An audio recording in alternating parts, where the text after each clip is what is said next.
Ladies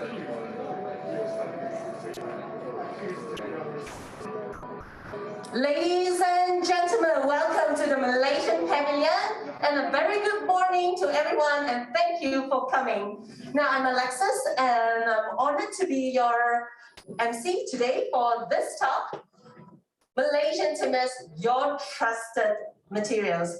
Welcome again, and this session is actually live from Dubai. You can join us live from the MTC, Facebook, or YouTube. For everyone around the world, and especially from Malaysia, welcome, and then thank you for joining us. Now, without further ado, I would like to invite upon our Chief Operating Officer, Mr. Roger Chin, for his welcome remarks. I just thought very ready. Thank you.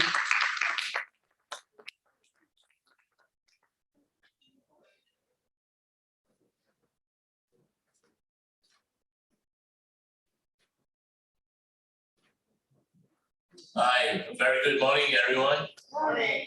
I hope you guys all have a good rest. It's a beautiful day here in Dubai, right? And I would like to welcome all of you to the Malaysian Pavilion, and basically to for the talk today, which is Malaysian Timber, your trusted material. The aim of this talk is to raise the awareness of Malaysian timber and timber products, addressing, among others, what is Malaysian timber, how timber is been used through the ages. Listen how it is, how beautiful it is, right? Coming from our tropical forests in Malaysia. We aim to share knowledge of the usage and the application of timber from a perspective of an architect and interior designer, as well as provide information about Malaysian timber being a sustainable building material and its capability to compete in the global timber market. Ladies and gentlemen, from its humble beginnings in the last century, Malaysian timber industry has evolved into a vibrant industry. Malaysian-based, timber-based products have been used in many facets, facades, in buildings and architects, industrial, even up to luxury properties around the world. Whether they are made predominantly from using Malaysian timber or in combination with other timber species, these properties are the epitome of glass and refined beauty thanks to the wood that we use. Timber is both a common and historical choice as a building material. Timber has a list of green credentials with it. The advantages of timber as a building material outweighs other products in the market when you look at the environment impact and the performance. We live in a time where basically there are a lot of concerns on ecological concerns because there are misconceptions on basically moving away from wood as a building material to prevent deforestation and manage greenhouse process. But when we take a closer look at this, right, it can be proof that basically timber has many advantages to help both the builders and also the environment. It is a renewable, reusable, biodegradable, and it enhances energy efficiency. It emits lower volatile organic compounds and carbon dioxide of gases than most other building materials. Timber has its built-in advantages, both environmentally and from the aesthetic appeal.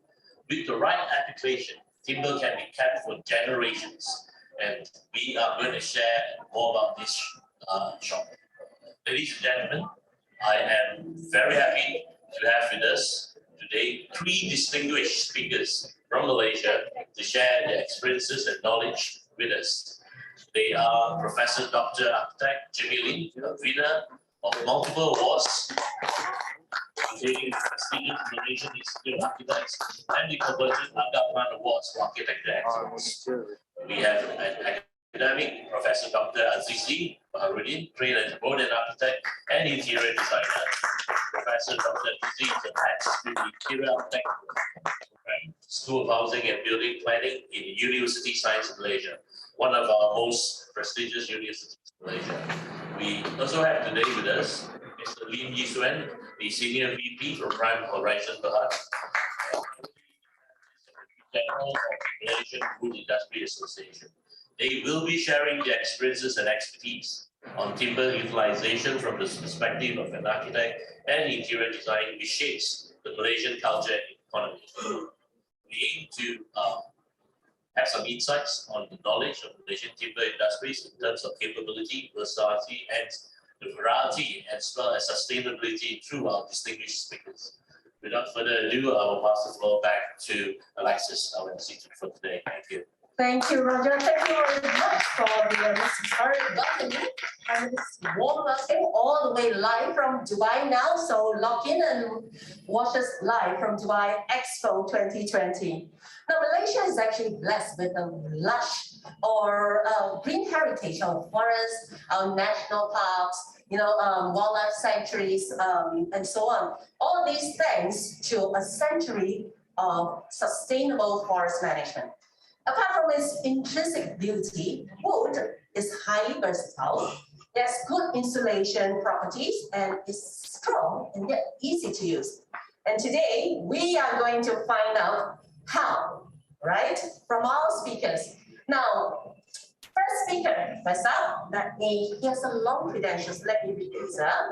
He's a multiple award winner, which includes the prestigious PAN Gold Medal Award and the coveted Aga Khan Award for Architectural Excellence, where the late Zaha Hadid was among the jury who made this selection. Professor Dr. Jimmy lectures extensively at conferences and seminars around the world and was adjunct professor at Curtin University and University of Tasmania in Australia. His work is renowned for its uncompromising and unconventional sustainable equatorial tropical architectures, which is renewable. It explores and celebrates the rights of the tropics, typified by architecture without walls, the delineation of walls, exploding of walls, multi-layered roofs for natural ventilation, for energy efficiency. So let us put our hands together to welcome Professor Dr. Jimmy Lim. Thank you. Wood is good. Professor, please.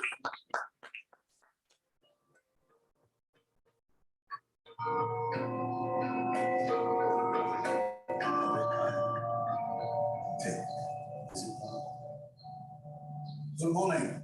I'm very happy to be here to be talking about timber. I'm going to talk to you about my experience from very early days about what timber has been and what it still means to be.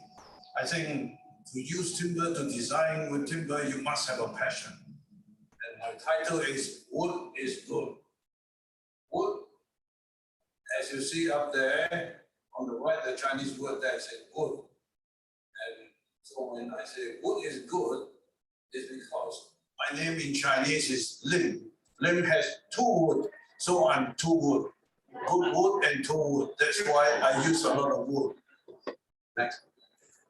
So I'm taking you through the journey of architecture where a lot of people have not used timber. Even until today, I have had clients who tell me, their friends tell them that timber is not good, it's not durable, it's all nonsense. I can prove it to you. I was last here to show you houses that were built in the 1980s. 80s until today, you are looking at what, 40 over years, and it is still there. Next, please. Now, in Malaysia, as Roger said earlier on, we got lots of wood. Look at all our beautiful trees, and the energy consumption is sustainable, it's renewable. 30 years ago, when late Tun Lim Keng Yek was the Minister of Primary Industry, there was a global campaign against hardwood, tropical hardwood, and Malaysia was singled out as one of the countries to be knocked off the map, but we survived. Now, I used to think that there were 13 reasons why timber is fantastic, but here we now have 14 reasons. And all these are reasons that I've experienced and I'm prepared to talk to you. It's too much time to talk here. Next, please. So you look at these are our beautiful trees. It's God's gift to Malaysia, God's gift to Malaysians, and we must appreciate gift. When someone give you a gift, you don't take the gift and say, I'm going to burn it. When someone give you a gift, you put it at the mantelpiece. And this is what I try to do with architecture. I've got wood, God's given to me. I put the buildings up there as timber buildings for people to enjoy, to celebrate God's gift to us. Next. Then from the trees, you get things like that. Now, this is the piece I'm wearing here. These are amber resins from the trees that gone into the ground 30, 40, 50 million years. And then brought up again and they become beautiful things.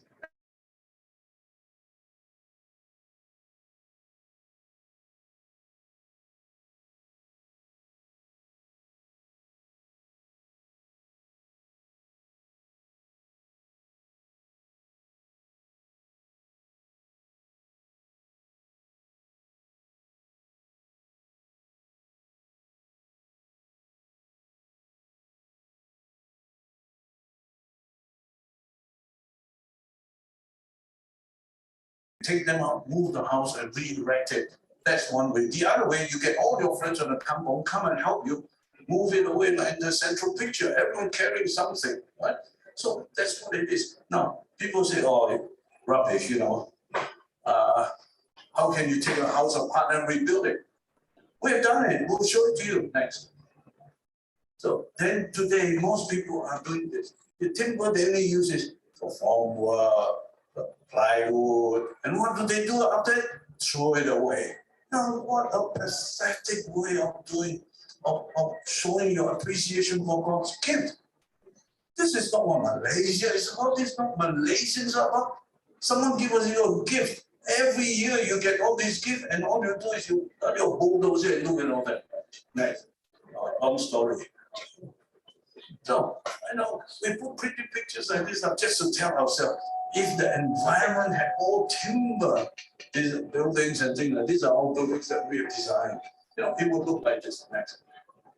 Then I started my journey many years ago when I was still a young man. You see there, I was still young, no white beard, no now white and all that. But still, the passion is there. Next one. Now, this is a house that I designed in 1974. This golden that you see there, that's Dama Minyak. Can you still get Dama Minyak today? No, because we have not harvested. Now, these are 8 inches Dama Minyak. Beautiful wood. In New Zealand, they call this kauri wood. It's agates. Of course, the Chinese in Kuala Lumpur, we call it san choi. The wood with worms. So these are some more pictures of interior house I designed 1974. But unfortunately, a couple of years ago, the son of the owner, who was a graduate from the British University with all the high idioms of architecture, decided to renovate this house. They want to make it into a 2-story house, and he tore this whole bloody thing down. Next. This is another house in 1980. This was what it looked like in those days. No houses around. You can still see the hills. You know, this hill here is where pavilion now is. You know, but look at that. That's it. Next, that's what it looks like today. The house is still standing. Right? Look at that. I mean, this is Malaysian wood, Malaysian timber, and the owners are so happy with it. In fact, we visited this. This picture was actually taken last week. Yeah, Agnes took the picture. You can see me standing there. We were showing a new client who wanted to build a timber house, and the friends said, "Don't go for timber. Don't go for." After seeing this house, they told their friend, "Forget it. We're going to go for timber next." And this is the interior of the house. You can see the Chengao wood. This is Chengao. Chengao is one of the best wood in the country. That inside there, the light yellow horizontal panels, those are white variety. And the interior, even variety has lasted 40 years. So the timber will last if you know how to use it. Important thing is the detailing. A lot of people don't know detailing. Detailing in the Cantonese, we call it, Hokkien, we call it pong ball. I mean, you got to see the detail next to this. This is another house we did back in 1980. It was house in Balakong on top of a rubber estate. We won the Paramount House Award in 1983. Next. This is what it looked like, you know, with the all in timber frame, just use ordinary antique wood and everything. So next. So timber has a long history, but then of course, when you design, when you're an architect, every time you come with some new ideas, the owner say, "Where can I see this?" I say, "Hello, if you can see it, then it's not original idea." I said, "No, hello, you mean this is the first time you're doing something like that?" And to say, "Yes, that's right." So I forgot my son. I said, "Hey, how can you're doing something like that and for me? I'm going to be scapegoat." So I got a bit fed up. I decided, okay, from now on, what I'm going to do, I'm going to experiment everything myself. So all these pictures are pictures taken from my own house, which has become an R&D. In fact, in there, I got an R&D that's still going on in many phases. And in fact, if you want to talk about any aspects of timber construction, I've done it there. So that's good. But typical Malaysian owners, builders, they always say, "Oh, you know, that building at Rodeo Drive, Sunset Boulevard." I say, "Hello, where is that?" "Hey, Los Angeles lah, you don't know ah." I said, "No, sorry, I don't go to Los Angeles." Next. So this is part of the experimentation. This was meant to be a music room. You see, I used bricks there. These bricks that I've used were rejected bricks. You see, this is why a lot of people think it is old. The timber can be recycled, as Roger said. It's a material they can use again, reuse. These are bricks that are rejected. Okay, next. This is a picture underneath the music room. See, all those timber beams, joists on top, they were all recycled from old houses. At that time, they were tearing down a lot of old houses along Jalan Kampung Tin off Campbell Road in KL. And I went there and I took all of them. And this wall at the back, they're all just stone walls. Stone walls, no RC at all. People in Malaysia have been so spoiled by engineers who keep talking about RC column, RC beam, RC walls. You don't have to use RC. You can use timber, you can use brick, you can use both. Now, my R&D has captured the interest of the Japanese, and they've kind of done extensive studies. They have drawn this diagram analyzing the different stages of my R&D. There were 8 stages. The Japanese have recorded that now to their own credit. See, at the end of the day, this is what you call part of knowledge acquisition. This is a culture which we Malaysians have to practice. Knowledge acquisition, knowledge compilation, and then followed by knowledge application. Then only we can advance. Because if we don't, we cannot advance next person. So these are drawings prepared by the Japanese. Can you imagine that? I don't have the time or the manpower to do things like cost. How much money, all right? But none of our local universities have sort of approached me to do records of this. Next. See, these are Japanese. I think these are Japanese writings, aren't they? I don't know what it says. I hope nothing rude. Next.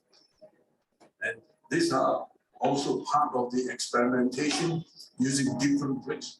The bricks on the left picture are those normal bricks, and they are very lightweight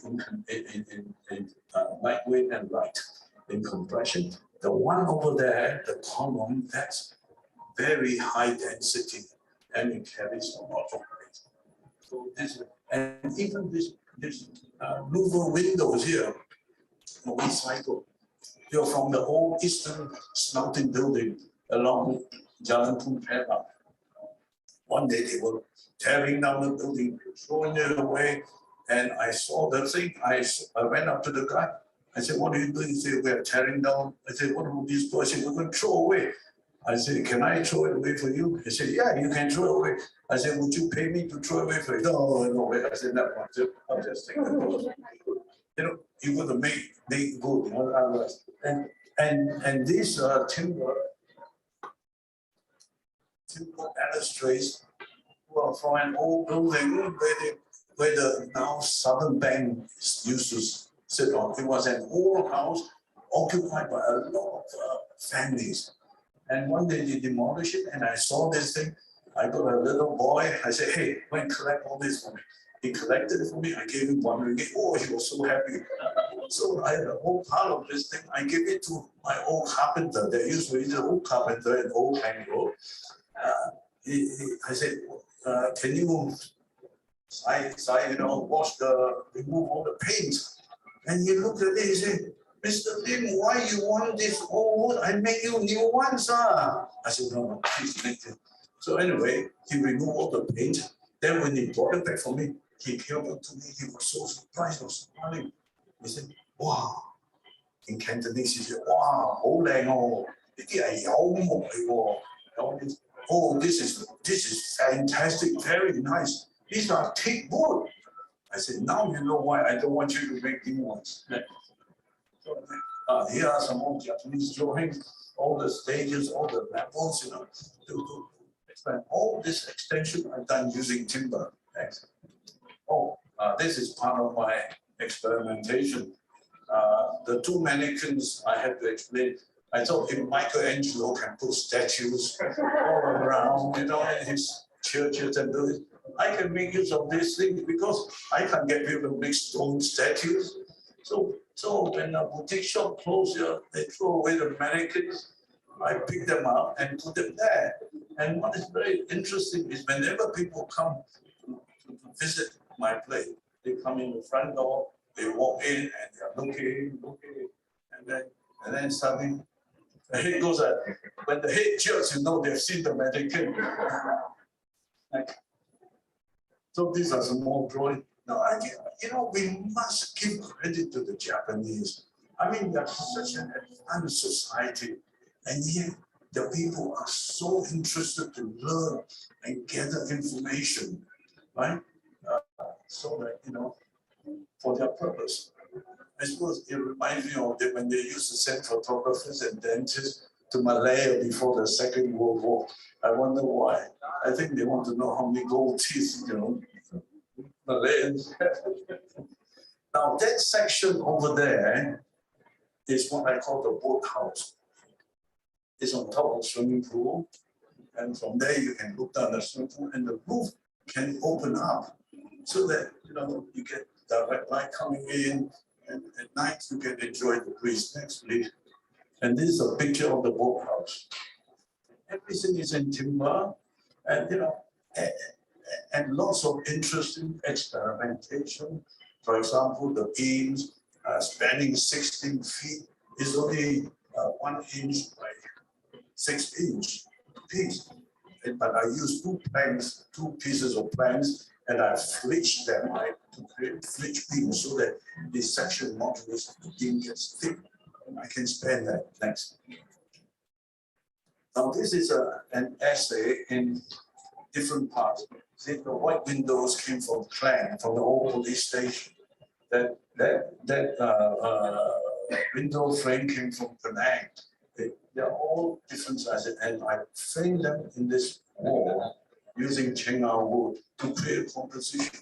So I think architecture and design is all up to you. How much intensity you put into it, and Malaysian timber is the best material for this sort of experimentation. And that's why I say wood is good, and I am double wood. Right, so next. Now this is another house we did, all in timber, going down the slope. Next is how it looks like. We got Loft. We wanted single piece, but we couldn't get that. Next. So you can see the picture here. We have to join them. These are huge swing our wood, you know, and it's sitting on the slope. Despite all the rainfall we've had in Malaysia, in Kuala Lumpur, the house is still standing, inshallah. Next. Some more drawings of all the fantasy buildings that we have designed to be in the school. So what happened next? For many years ago, we did the painting. Although it's a concrete building, but at the top level, we use a lot of wood. You see the roofscape, the whole thing is on timber, large timber. Next. So look at that, the timber. And timber is beautiful. You see, the thing is to enhance the quality of timber, the architect, the designer must have the passion to want to do something. Now, let me show you this junction here. This part, all the wood are coming in, joined. That is when engineer, over here, boom, that's it. Detail, where we have a separated inside, edges are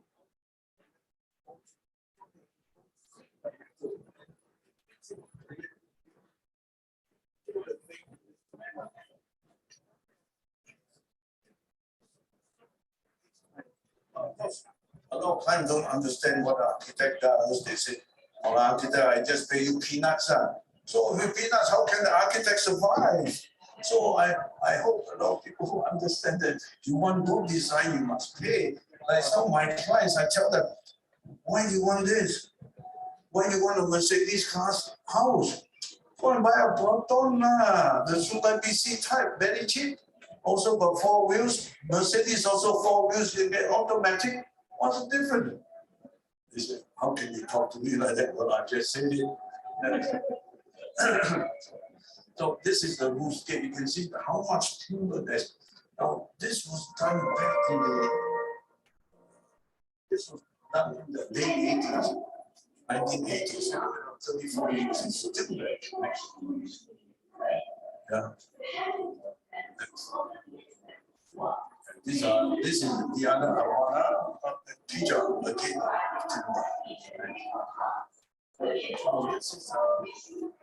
Mosque. You know, in my journey as an architect to timber architecture, I met a lot of interesting personalities. And next, so here you see the three musketeers, or Mr. or recent developers and the young architect. We designed this mosque all in timber. At that time, Najib was the Menteri Besar of Pahang. So the mosque that we designed next is all over Pahang. The first phase said next. This is the design based on the Bugis architecture from Sulawesi, and ultimately, I think about 70 of these masjid was built in the whole state of Pahang. Tiga was their contractor. Next. Engineering is very simple, but then having said that, we have very, very, very few timber engineers in Malaysia. Very few Malaysian engineers understand timber.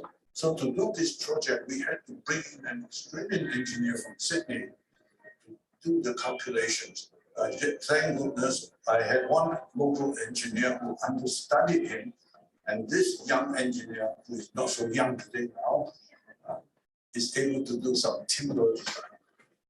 Next. This is one. I think this is a fantastic picture of 2 coconut trees, 2 children riding a bicycle, and what an lovely picture it is. Next. This is the interior of the masjid. You see how simple the timber is, and that shows you the strength of the Malaysian timber. And all of this can be recycled. Next.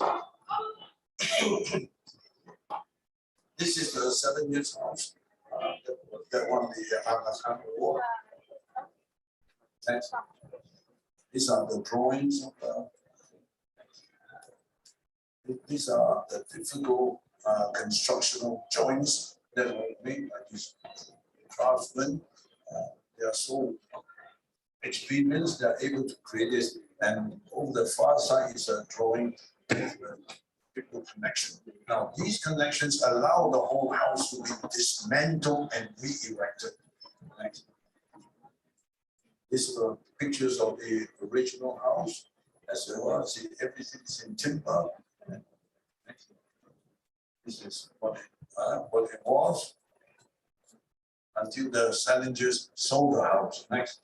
So the house was relocated. This picture is of the house relocated. Last week, a book has been launched, the resurrection of this house. It traced the whole process of how it was done. And this building in its present condition is a testimony of why I say wood is good. It can be used, built there, 30 years later, relocated somewhere else. This house is testimony to Malaysian timber. This is at the awards, ceremony. King of Spain, you get to meet King of Spain, the Aga Khan, Queen of Spain, and picture of the Suha. He was the chairman of the Aga Khan Award, and then Zahar Hadi, one of the jury members who nominated this. And I'm sitting next to carpenter, the white cap, and the owners on the other side next. This is the section drawing of the house that we did many years ago. You can see the complexity of the timber. Next. This is what it looks like from the outside, all in China and some recycled timber. Next. This is the interior of the house. The wood that is recycled timber, but the rest of them are new. A lot of complicated junctions here, houses to play around with, overturning moments, counter-overturning moments, and so forth. Next. Here's a close-up detail of it. You can see how the whole dynamics of the structure is. Next. Next. Some more pictures of all the things that we put together. Now, in the process, I met some very good timber engineers globally. These are four. This is Professor Julius Natural from Leicester, Professor Andy Buchanan. He's in Zurich, Bob is in Melbourne, Buchanan is in Auckland, Cruz is in Sydney. They are all experts in the field of timber. And knowing these people have sort of enhanced my own love and appreciation of timber. Next. And this house that we did in Kuala Lumpur many years ago, the owner was Rolf Schneider, the owner of Ulysses Nardin. When I first met him and his partner Marshall Turrell, the two of them were in swimming trunks. They were in a rented house in Bangsa, sitting on a area that's about 3 meters by 3 meters next to the swimming pool. And the only brief they gave to me, they say, look, Jimmy, we are sitting on this 9 square meters of floor.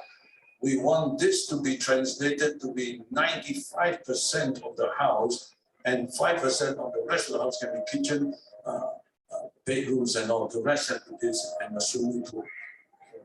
That's what we created for them, a place with a lot of fun, opening architecture without walls. Next. You can see, how lovely it is, how good it is, how lifestyle it is. Next. Then we have students visiting this place to study about architecture, or tropical architecture, and how timber has been used. You see, the manner that we use timber here is not the same as the traditional method, but it is the same in principle. Next. This is another house next door. See, what happened is we built the first house, but then the house was a company house. Then he met his wife. Then he thought, well, he cannot, every time when he's in KL, he allowed the wife to stay, but he goes off to kill the wife packed up. So he got a piece of land next door and got us to design it. And this is a completely different style of architecture. And all these columns were made in the factory and brought to the site, erected in a matter of 2 weeks. Next. These are all views of the thing. Next. Interiors, everything device. When you look at it, you feel good. You look, you feel good. So wood is good. Wood is good to look. Okay. Thank you. Next. Then you are did the whole celebration. The furniture, of course, are Chinese furniture, but again, Chinese furniture are made of wood and everything. And the wife comes from Sarawak. So there are lots of Sarawakian artifacts. Next. Then I had people written about our work, people like Sarawak, housing, James Steele, architecture, Louis, Georgia, Tina, architecture. Next. And other books, that's our highlighted. So timber architecture is nice. Because timber is a very important thing. This is the house. And this house has been rented out at the present moment at 3,000 ringgit a night for people to stay. And minimum you have to book for 2 nights, so that means 6,000. Now, if this is not a fantastic return on investment, I don't know what it is. So this is what it looks like outside. It's got pools all around it. This is not Balinese architecture. This is Malaysian timber architecture. And this is what people have to start thinking. We got to think Malaysian, not Balinese. Balinese culture is very different from ours. In the old days, Balinese women used to go around topless, I cannot imagine our Malay women going around topless. You want to be Balinese? Next. So this is interior. I'm sorry for pictures a bit. Next. It's all celebration of timber. Timber, having fun with timber, different structure and all that. You see, timber is such a great material. Next. This is the hotel, interior of the hotel. Again, you can see how Next. This is my office, which caught fire in 2004. I had it rebuilt and using recycled timber again. And this is the gallery. Next. This is the underside. You see all the timber joints withstood the fire. The fire did not burn. Next. Next. This is the house we did in Plaza Damansara, all using China. This is the dining room where I did not use any windows. I just had it open because you want architecture without walls. In the tropics, you don't have walls. Next. So,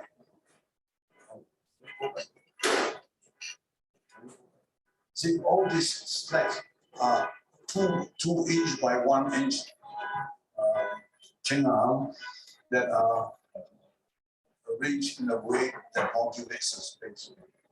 Next. These are windows which I call feng shui windows. You centralize them and you turn them according to the weather. When it's raining, you turn one position, stops the rain coming in, but still air can flow in. But when there's no rain, you turn the other direction. So we use this in KL, and then the extreme picture there was in Singapore. So it's an idea we try to use a few times. Next. This is a project we did in Gujarat, India. Now, you would think India don't have wood, but actually India has a lot of wood, but you must know where to look for them. In every ship that is built, there's a lot of wood inside the wood, the ship. And all the wood that you get in the ship, they have all been infused with oil for the number of years and all. So whenever they tear the ship apart, there's wood left over.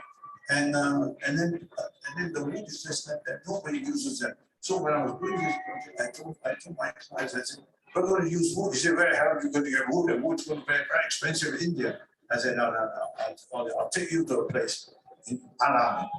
Alam is where they tear ships apart, for the Indians and all that. So, but to get to Alam, you can't find a map. In those days, they had no GPS, So we have to drive along the roads. But where I asked that, they speak in Hindi, Alam. So we drive that way, then from the other junction, and then us at a point. So we just by pointing, we found our way to Alam. These are some pictures. And we're able to transform the semi-desert into green. Very simple house. Now this is one of our latest project in Johor for a Singapore client. We wanted timber, but they said no timber too much already. So we compromised. So everything was steel. But then the inside, this timber that we have here in our timber industry is called chapter. Right? So the question is, chapter, we can go on next. This is another view of the underside of the structure. All these are chapter out of 2 inch by 1 inch timber like that. So there's some more pictures of some more buildings that we have designed in a nice tropical rainforest setting. These are, during the COVID, we did a few studies, experimental studies for projects in Singapore. This is a flight of stairs going up onto the outside of the church, all in wood. And then we tried to design a suspension stair using suspension bridge using wood, timber, and all that. This whole frame. We are waiting for it to see the happen. And then we look at some hybridizing of structures that have really been built in concrete, how we can transform. And this is a study of a church, of how we can transform the form of the thing to celebrate the tropical rainforest architecture and the architecture of the hornbill.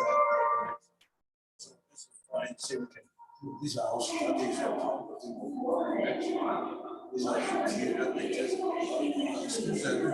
don't have details yet because this is in the very early construction stage.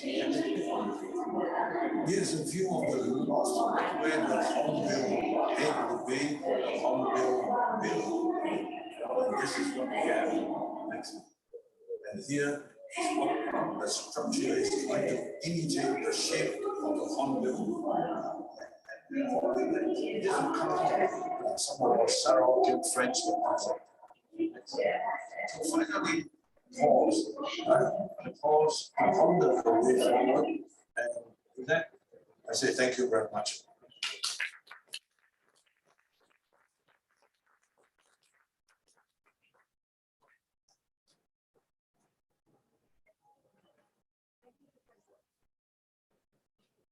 Thank you, Professor.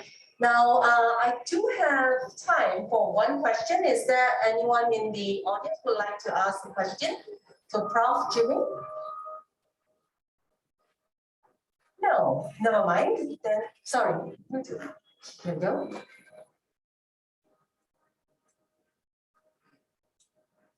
All the people like to use the wood. What you did for the treatment regarding the water and the fire?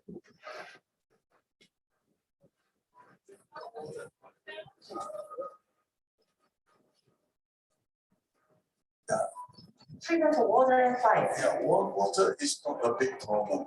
Okay. Now, as long as the wood has been dried, not air dried, so that the moisture content is low, then what you do is first thing is you apply a coat of oil. Oil will do. In fact, in today's world, to recycle oil, I would tell people use motor oil. Any motor oil that is rejected from the car that comes out, collect it, put it in a big tin. Over a period of time, it sediments up. You take the top and use that for your wood. this is recyclable, sustainable. Then, that's for water. Then the fire. No, wood is wood. Wood can withstand fire. You know, steel at 1,000 degrees C starts to like wood at 1,000 degrees and above still stays pure. What people don't realize is whenever you have a fire, 1 hour, maybe 15 minutes of fire on the wood only burns a quarter of an inch. Quarter inch is only 6 mm. Okay. Then 1 hour will burn 25 mm. So what I do now, I use cheap wood. That's why in Chinese it's called jiamo. Jiamo means small size. You can get them the 3 inches by 1 inch wood, very cheap, mixed wood. And if you use that for a floor, you don't put it like that, 1 inch. You put your this way, so that your floor is 3 inches thick. So when it's 3 inches thick like that, it will never burn. You can have a fire before the fire can burn, okay, turn it off. And at 3 inch, you can jump on the floor, you cannot hear yourself. You must try that. Thank you. Thank you, Professor Jimmy. Thank you so much for the tips. You know, for those online, especially for those who are joining us in Zoom, if you have any questions, please drop in the chat box, and we'll get to your questions during the panel discussion later. Now, I would like to invite our next speaker, Professor Azizi Bahaldin.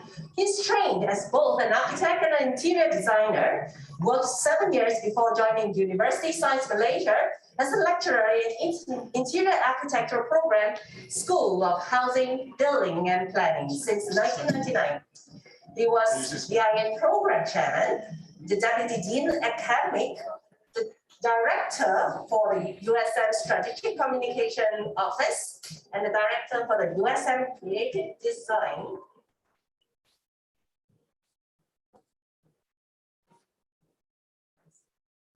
House. Design house, sorry. His research areas are design and culture relating to art, ethnography, and phenomenology. Okay, his passion in investigating on cultural values that influence the built environment, especially on the establishment of the details, space planning, customs, rituals, and philosophy that's associated with architecture.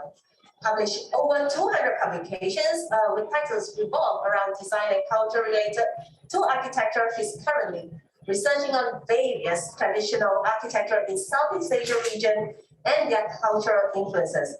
Please welcome Professor Dr. Azizi Bahaldin with his presentation, Romantic Nuances in Timber, the Narrative of Cultural and Architectural Values. Prof, floor is yours. Thank you very much. Thank you, MTC, for inviting me for this talk, but I want to share my knowledge about my research about design and culture throughout Southeast Asia and throughout my experience teaching at USM for 22 years. So most of my work will be based on traditional architecture in Malaysia relating to timber construction. Right, I'll be talking about the introduction, what is romantic nuances, narratives, scenarios. I'll give you about 5 scenarios later on, how related, and then our conclusion to that, the final remarks.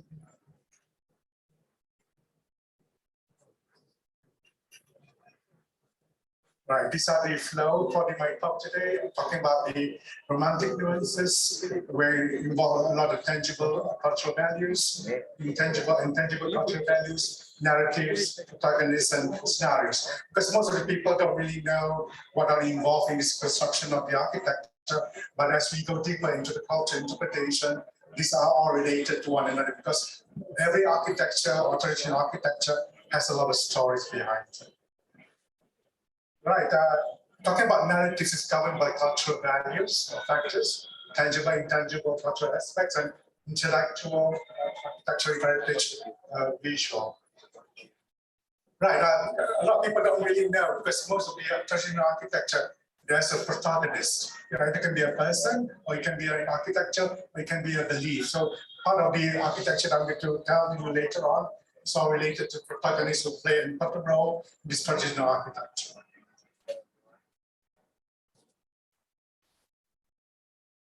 Okay, I'll be talking to about 5 traditional architecture that I've finished doing it recently.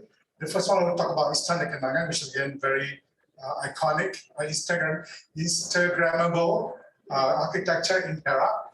Masjid Ar-Rahman in Kota Baru, Kelantan. Melanau Tall Longhouse in Sarawak, Borneo.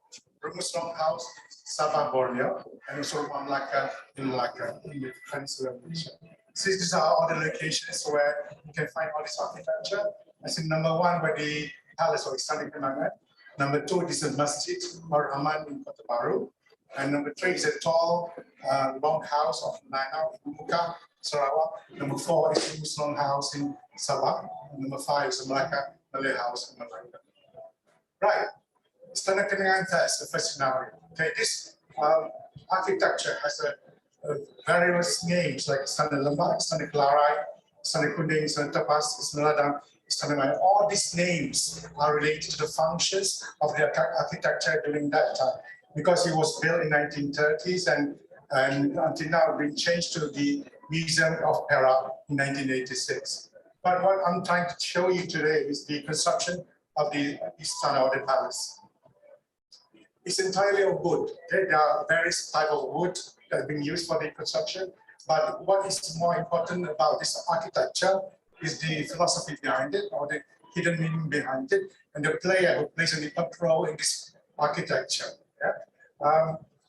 The design of this architect is based on a sword put into a scabbard, or the sword holder in the case. So because of that, it has a lot of stories behind it that I'm going to tell you later on.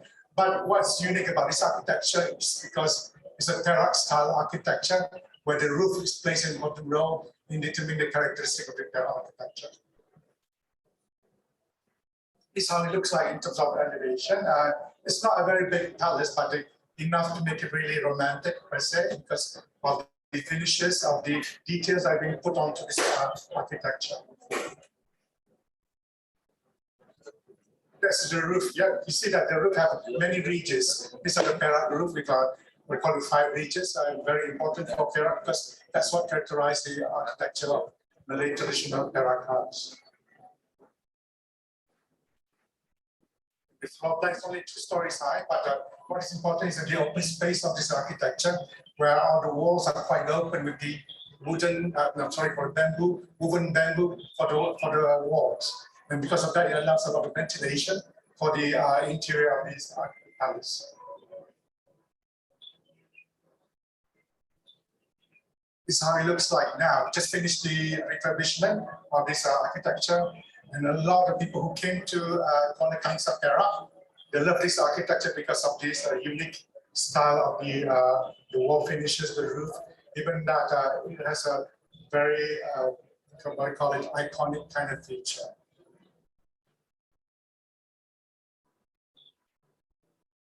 Again, from both sides or from left or right, from front and back, they're all really unique. And the most important thing about this architecture and how you view it during the daytime, especially during morning time or during the sunset time. So because of that, it creates this kind of romantic feelings towards the architecture.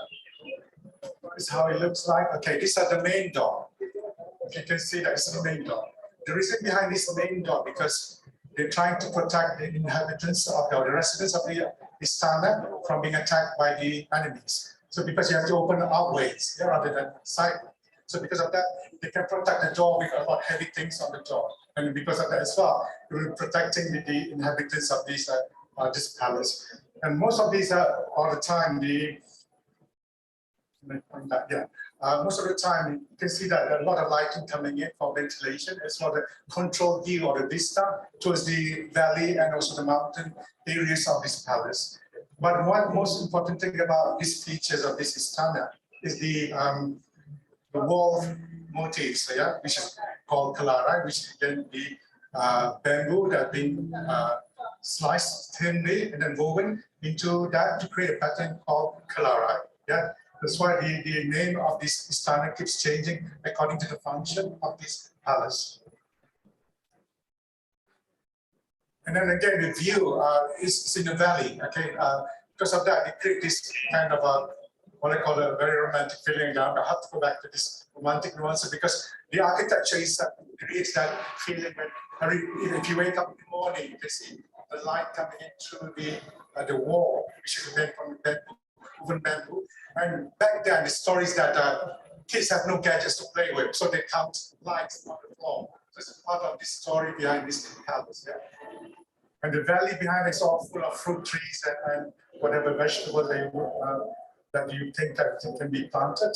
And this one, the valley around that area full of coconut trees and pinang trees. Okay, this is the protagonist place in Portoro in this istana. It's called Raja Perempuan also.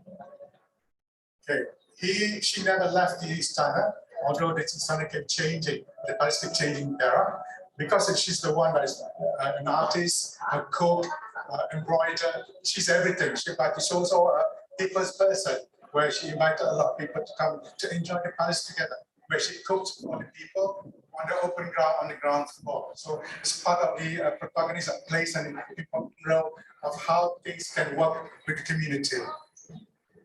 Okay, this is a story that I want to tell you about. Okay, this is the woven bamboo called kalarai, the pattern. It's called in a diamond shape, but there's a meaning behind it. Because the protagonist is a woman, it's all related to a traditional cakes called potong ladu, which is made of pepper and also some brown sugar. Actually, when you eat this brown sugar and pepper, is for those who just gave birth to babies. It heals the wounds of the women. So there's a story behind all these things. Right? And bamboo is again a resource from the forest. You can see it's very sustainable. This is what I want to talk about sustainability, but I won't go into that. Yeah, these are very easy to plant. Okay? Like I said, tapas is woven spice bamboo, and clara is woven patterns of the bamboo created by the woven pattern.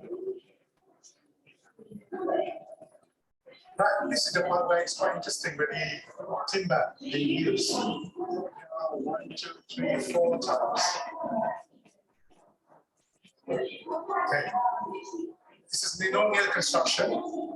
Marbaos, potato chenga is for mainly for structural, and BKs is very soft wood. It's for this kapan chante. Okay. There's a story behind it. The motif is from Awan Lara. The plaza, there's a Malay philosophy behind it, where you're not allowed to stab people behind your back, you know, that kind of thing. And then you're not supposed to talk bad things to your elders, to your parents. So the story behind the carving itself is related to the community philosophy of the Malay people. And this is how it looks like, especially in the morning light and the setting sun. It's beautiful because the color is brilliant. It's yellow, or kind of dark yellow, orangey, black and white, which is the color of the flag of Perak, state of Perak. And also because during that time, this Kuala Kangsar was surrounded by coal mines. So that's why the black is as black as a coal. Yeah, so that's why call it black hitam arang batu, or black as a coal. And the white is purity, and yellow is to symbolize all the pinang trees or the arecanut trees planted around this palace. So that's the narratives of this istana of the palace, where you can see that it's all related to the function of spaces, as well as the protagonists who play an important role in describing this palace as a very iconic structure. The second one is going to talk about is the masjid or the mosque in Masjid Haram in Kota Baru, Kelantan, which is the east coast of Malaysia. The philanthropist who donated this mosque, which cost about 6 million ringgit, wanted a different design for the mosque, because in Malaysia, the mosque kept importing all this design of this big dome, you know, which is again not tropical per se. As you can see, there's a multi-level roof again, and the pyramidal, which is very, very tropical, and the minarets. But interestingly enough, most of these constructions are made of chingal wood, which is very hardy and very strong structure for the, especially the main support systems. That's how it looks like. All these are chingal, which is in the as keeping of the owner. He donated the chingal for the structure of the architecture. But most of the carvings are made of chingal wood as well. But the carvers are imported from Jepara, Java, yeah, so from East Central Java. So because of that, they got a very ornate kind of cultural interpretation of this mosque. So you look at again the tiang sri, the 5 columns of the Chengal timber, to reflect the 5 pillars of Islam. But it's very unusual because usually for the Malay house, the timber columns are actually 4. But this is 5 here, so that's what makes it really unique for the mosque to have these 5 pillars of Islam to show that in the interior. Kota Baru, Kelantan, Pulau Gajah, Kota Baru, Pegalancan. Okay. This part of the detail, which is really again combination of the Kelantanese cultural heritage as well as the carvers from Indonesia. And there's those 2 green columns or pillars there were imported from Saudi Arabia because of from the date tree trunk, you know. So it's being imported, and because of that, it looks a bit trying to relate to the Mecca, yeah, let's say. And all this, we see that the roof, the ceilings are woven bamboo as well. It's all sustainable, and one thing I like so much about this mosque is very open. It's unlike other mosques in Malaysia where it's closed to visitors, but it's always open all the time. And you can come in and visit, you know, as long as you obey the law of the mosque was that. And one thing about this mosque is because of the surrounding as well, and it allows the mosque to be very comfortable, and very serene per se because of the environment. These are the woven bamboo ceiling based on the Pelara, again expressing the vernacularity of the tropical architecture. Okay, this is what I like so much about it's called Janda Berhias. Well, Janda means weeder, right? Berhias means to make beautiful of these widows. Okay, back then, those rich widows who have a lot of money, the only way they have to be seen by man, they have to, really do up nicely for them to be noticed by people. But in the real, actual reality of the design of the Chandabariya's wall, it should be arranged irregularly. Yeah, but this one has been interpreted as a very simple, very straightforward Chandabariyas. Again, very open, very tropical. Again, allows a lot of ventilation around the area. And this is the main vista to entrance to the architecture. A lot of pointed towards direction towards the mosque. This is how it looks like because it's surrounded by water, and a lot of. If you walk around this area, you can feel the breeze because it's very close to the coastline, very close to the river, and then because of that, it creates these what we call it, the sacred spaces of the architecture. Details from Chengal wood, because of all the snippets here and there to see that it's all belong to the tropical architecture. This is another one which is very, very interesting. It's called Malanau Tolong House in Mukah, Sarawak. Again, unfortunately, there are only about 10 houses left already. But this construction made of Alian wood or Bornean iron wood. It has a lot of oil in this timber in this construction because most of the time this house was built on water, 40 feet from the ground. Because a lot of story behind it. I'll tell you later about that. Yeah. Okay, these are the part that still been seen, but this one is already Italian Ulu Mukai about to collapse already. The one that's still standing very well is the one in the cultural center, South Cultural Center, where they transfer it from other place into this area for people to enjoy. Okay, this is how tall that is. Okay, it's very tall, but there's nothing at the bottom. On the ground floor is all open, and the column can go as tall as 40 feet. Yeah. There's a story behind it, which tell you because, again, so sorry about that. Because these Malanga people, they are warring, they are very peaceful people, but they were attacked all the time by the Iban people. So in order for them to protect themselves, they had to build their houses at the mouth of a river where you can see where the enemy comes, how they come, and then they can protect themselves from the enemies. So it has to be tall. From that, you can have your vantage point to attack back the Iban people. The rooms are quite about 10 units per floor, and the married women or the unmarried women will be placed on the top floor, second floor, story goes, and the unmarried man will be placed on the first floor. So it's a separation of gender as well in this architecture. That's how tall it looks like, very tall. Even the steps are made of Belian wood. Yeah, again, they say that if you want to achieve success, you have to go through all this very narrow and very arduous kind of journey to get to the top. Then the story behind it, you've got to do the journey to go to achieve whatever thing that you want to achieve. Yeah. Okay, the Nimbang tree trunk floor is a crisscross pattern. Again, this hole has a lot of meaning as well, because they can attack the enemies to this hole with their arrows. Because most of the time, the enemies couldn't attack them because they used a lot of spears. You know, these are head-hunted Iban. You know, they wanted the heads of these Malana people for trophies. So again, the story goes on. Most of the time, hot water to the hole. Again, injuries by scalding and by killing them, and then the billion tree trying to bring prosperity to each members. This is what they believe in using the billion tree. This is the steps I will tell you. There's no other way to go up. You have to climb these steps. You know, it's quite steep. You know, and it takes about more than 40. You know, if you're looking at the uniform building by law, you failed already. So you leave it the requirements.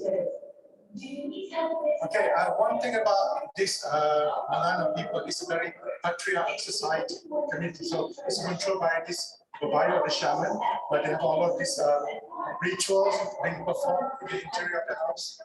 And because of that, it's part of the how they believe how the system goes. Again, the festival is in April called Kau. Yeah, they have this all this year mask made of timber as well. All these things, but these are woven coconut fronds as well. Yeah. Okay, this is what I really love to tell you about. This is called Jerunai. Jerunai is like a totem pole, which is a burial ground for rich people. Okay. When we went to survey this village, there's supposed to be 4 columns left for Jerunai. But when we went there, only 3 still elected, get 1 collapse already. Okay, this Jerunai is when a rich person died, they put this dead body, like a pop can, yeah, and then they will let the body decompose, which is again a very thing. But when it decomposes, but the story is that if you're rich people, you have 1 or 2 slaves. The slaves, usually women, will put on back. They will tie to these Jerunai to die slowly with the rich person. This person, most of the time, the Jerunai will be by the river. Okay. When they stand by the river, people who pass by on boats will throw them water or something like that for them to drink. But they will die very slowly.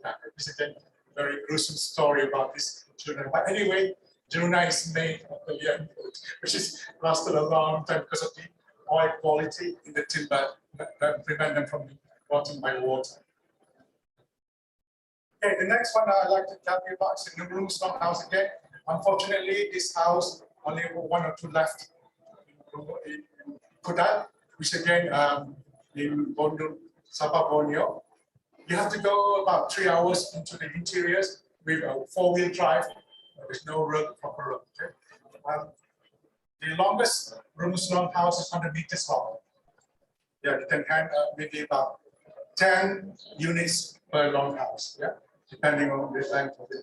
But they are very respectable of nature, where they don't cut the slope, but they follow the slopes. So they build the slope according to the house built based on the slope of how it looks like. Yeah?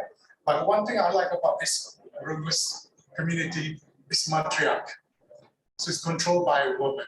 So a woman called Boathouse or the high priestess. Yeah, I'll show you. This is part of the architecture. You can see it's no longer there. It's all being torn down. So unfortunately, yeah, it's also torn down. It's about 50 meters long. But that's how it looks like, because at the bottom on the ground floor is where there are chickens, pigs, ducks, whatever, you know. So that's why they have that like that. But one unique part of this wall is sloping wall made of, again, billion branches. Yeah, that's one way of looking at it. Okay, you can see that these are the materials from the forest, from the roof, slip and for the floor, and the bark of hewn wood, compound walls, timber structure. Again, those are all not gone to waste. They use everything which can be recycled again after maybe 5 or 10 years, something depending on the weather. This is partly of the measured drawings. It's quite long, actually, it's pretty long. So this is part of it. I want to show you that the man don't sleep in the rooms. This man sleep in the corridor. Only the mother and the daughters are allowed to sleep in the rooms. So the man sleeps, it's all open. There's no wall there. It's like a veranda where you open to the environment. Yeah. And the roof, okay, the roof's like that. Okay, that's what it looks like in the detail of the one unit. Yeah. Some roof kind of area. But the funny thing about this room is that that's where the kitchen is. They put a lot of cooking there. So, but I don't know how they get rid of the smoke, because it works very well, because there's the small hole in the wall, the soapy wall, you know, that kind of thing. That is how the detail looks like for the apat langsang, the floor, and slanted side, which is the unique character of the Rumus people. Again, the 100 meters long house, sloping wall, matriarch society controlled by women. That is how, again, on the slope, they respect the slope environment. Okay. This one I want to tell you about is the tower. The story behind it, when a girl reached 16 years old, she will put up there to find the right husband. Okay? So the man cannot see the woman, the girl, but she can see the man. When the man walk by, you can choose, I like that one, I like that one. But, you know, but then that's only meant for girls when you reach 16 years old. Okay? That, they get to choose the husband. It's called Rory Zanya, the tower. Yeah, this is the tower. You can go up there, but people usually men can't look up because they can see, people look down. Say, I want that man, I want, depending on how you portray yourself when you walk along this way.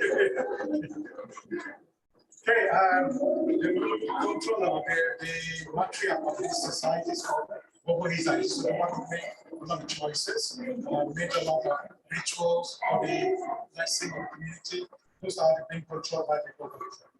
First, she's the high priestess that knows a lot of things, you know, about the environment, about the rituals for the girls especially. But this one I discovered quite interesting, because in Malaysia usually hardly heard of that. But in other communities in Negeri Sembilan, okay, there's a different story of that. This is how Boathouse looks like.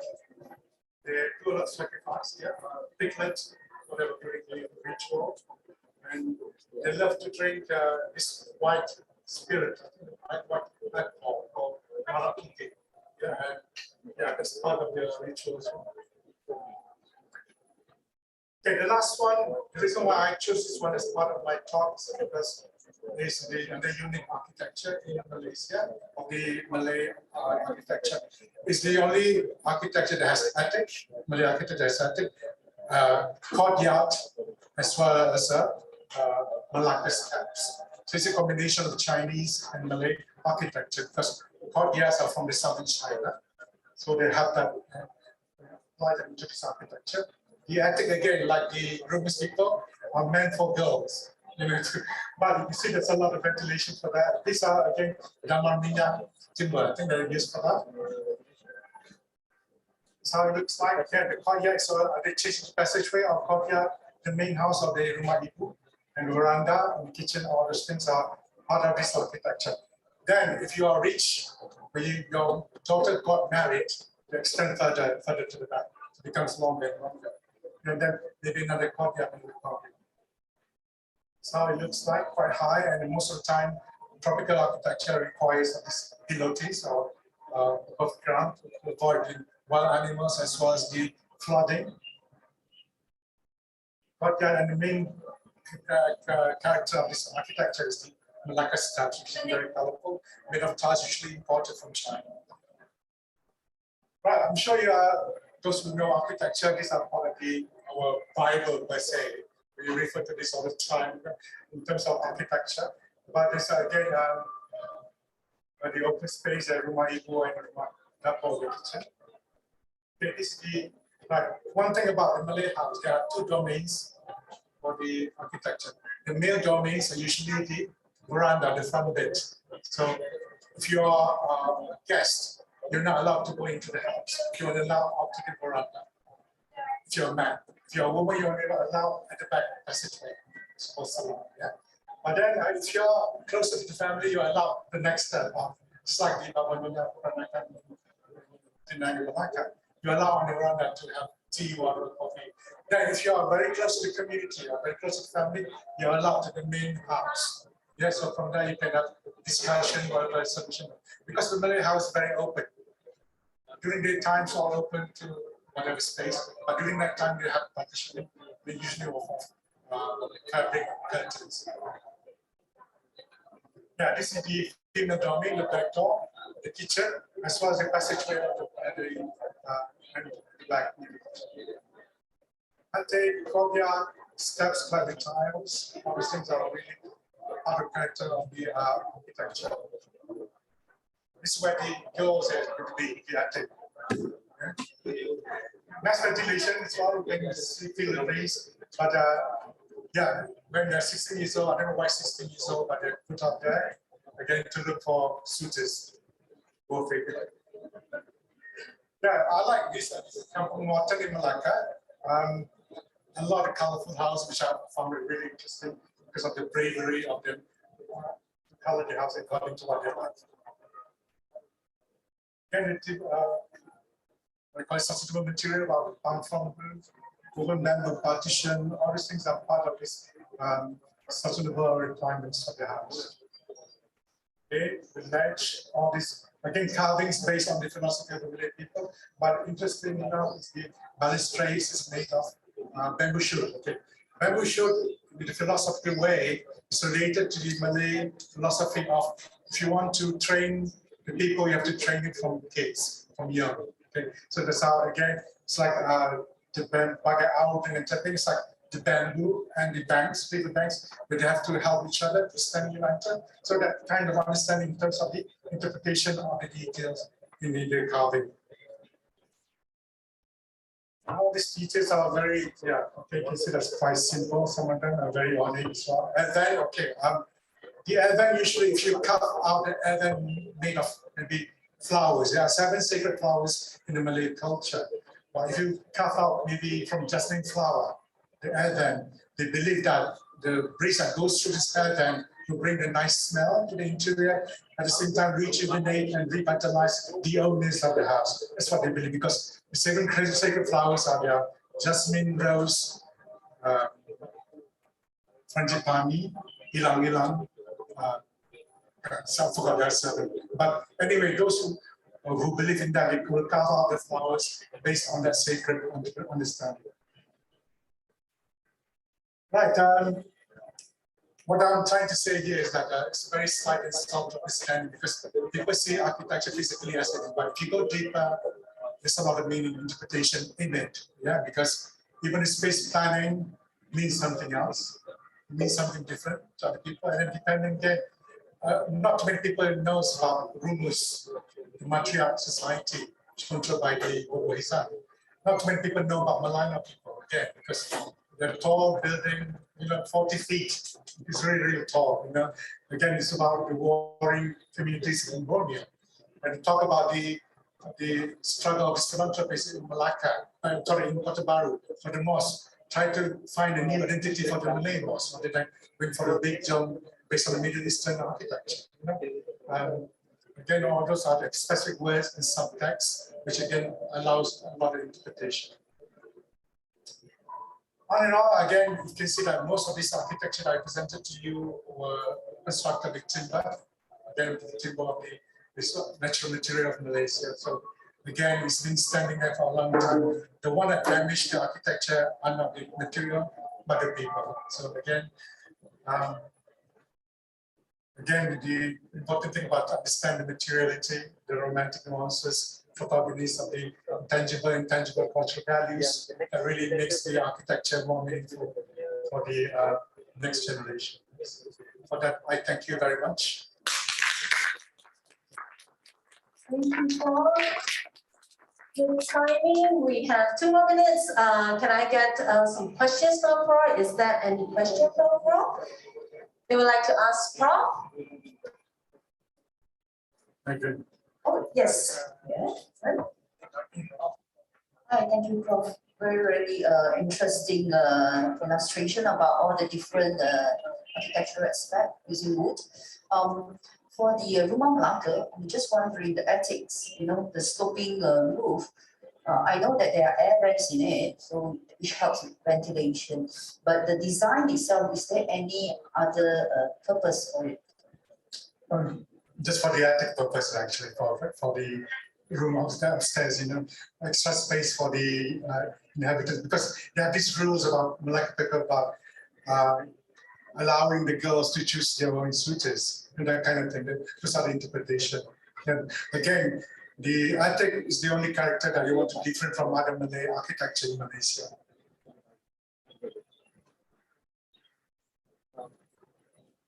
Thank you. Any other questions? If there's no question, then I do have a question for the audience here. I'll check out whether you all listen carefully for the first 2 speakers. And we have some special gifts here. First questions. Now, Prof, would you like to give your first question out? Okay. Who was the enemy for the Malano people? Who was the enemy? I see this lady here. Yes, your answer? Iban people. Iban people. Correct. All right. Next question, I need to go to Prof. Jimmy. Any question that you want to brief the audience? No worries. Bless you. Next question. Based on your PowerPoint presentation.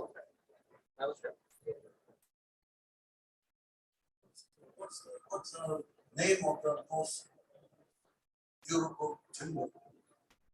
What's the name of the most durable Malaysian timber, I think?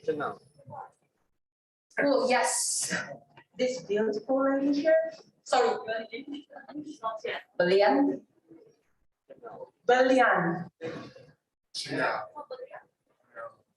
Oops. Yeah. Not here. Perhaps it's not.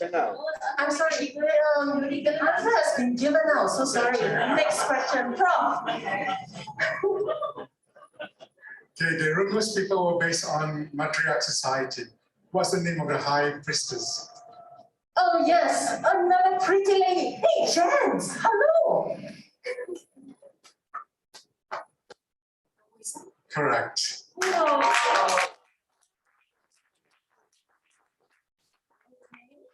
Last question before we go. Prof, another question. All right, I'll ask the question for you. Now, what is the surname of our Prof here that makes it related to our timber talk today? That's it. Wood, double wood.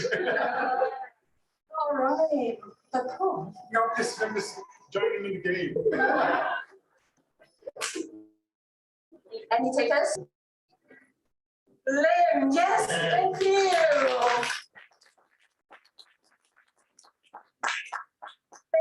Thank you, Professor. Zizi. That is really interesting. Now, let's get to our last and foremost speaker. Here's Mr. Lim Yisran, who is the Senior Vice President of High Horizon Sdn Bhd, graduated with an aerospace engineering degree from the University of New South Wales, Australia. What are you doing in business? Timber business. He has served as a business development manager specializing in the extraction of natural resources such as timber and mining. His passion in timber industry drove him to move downstream, and his dedication for continuous improvement motivated him to implement flow optimization and automation in a general traditional sawmill business. Now, his strong belief on sustainable development has motivated him to advocate the usage of timber in construction, as wood is one of the most sustainable building materials that can be replanted. Now today, he will be presenting to us why Malaysian timbers. Please welcome Mr. Lim Yisran. Mr. Lim, thank you.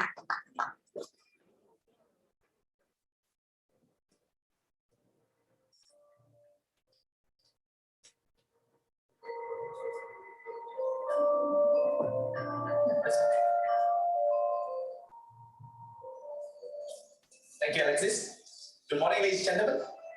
First and foremost, thank you all for coming and joining us at this beautiful net zero carbon Malaysian Pavilion Amphitheatre, and a warm welcome to all our friends at streaming live worldwide from the Malaysia Timber Council's Facebook page and the YouTube channel. So I'm Yishu from High Horizon, and I'm truly honored to be given this opportunity by MTC to share my thoughts on why Malaysian timber at this Sustainable Agri-Commodity Week. Yes, Mr. Lim, I have some additional information about Mr. Lim that I forgot to inform. Well, technically, he is currently elected as the Deputy Secretary General of the Malaysian Wood Industries Association, or MWIA, and he has been appointed as the Malaysian Timber Industry Board, or MTIB, as a working committee in the Life Cycle Assessment, or LCA project.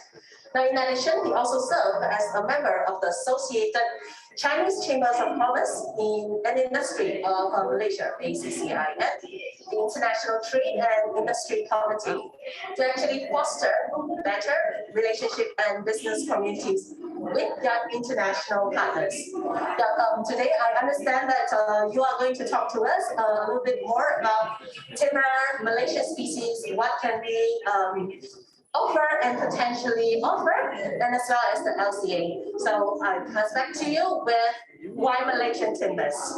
Thank you, Alexis. Okay, so just a brief introduction of myself. I graduated from the University of New South Wales in Sydney, Australia, in an aerospace engineering degree. And so I'll answer the question, what's an aerospace engineering student doing in a graduate doing in the timber industry?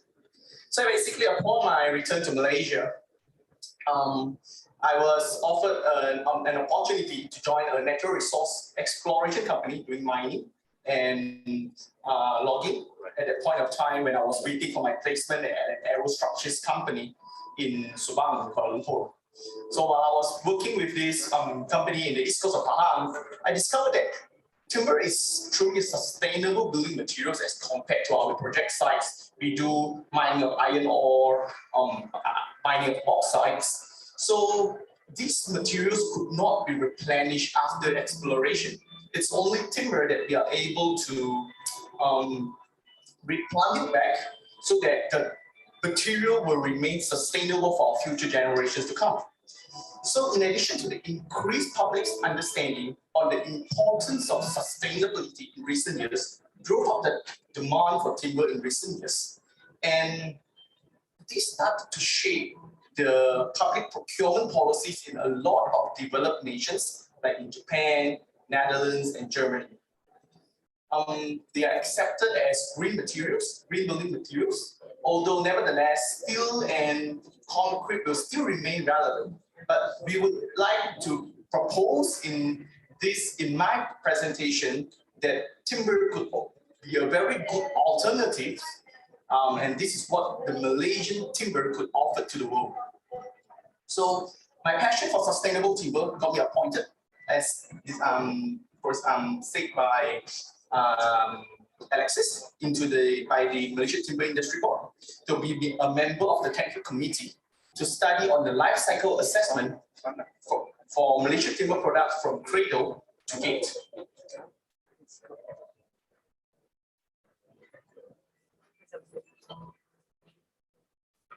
Next slide, please.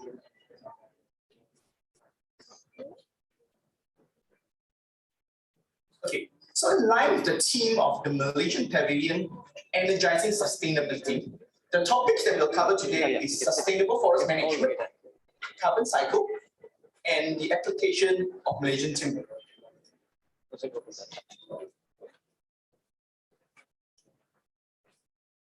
Okay, so the Minister of Plantation, Industry and Commodity of Malaysia, Yang Berhormat Datuk Haja Zuraida bin Kamarudin, highlighted on Monday during the launch of Sustainable Agri-Commodity Week that the timber industry is often marked by negative perceptions as depicted in this comic. Therefore, industry players shall unite to dispel all these misconceptions and through science and data, through dialogues and engagement with all stakeholders.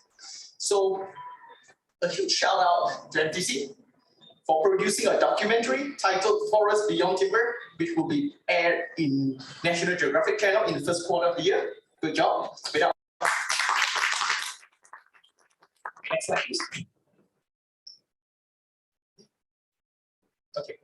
According to the World Wildlife Fund, beef and soya production are driving more than 2/3 of the recorded habitat loss in Brazil's Amazon and Cerrado regions, and Argentina and Paraguay's Gran Chaco region. Demand for soy is closely connected to demand for beef and animal proteins. Between 70% and 75% of all soy becomes livestock feed for chicken, pigs, and farm fish, as well as for cows.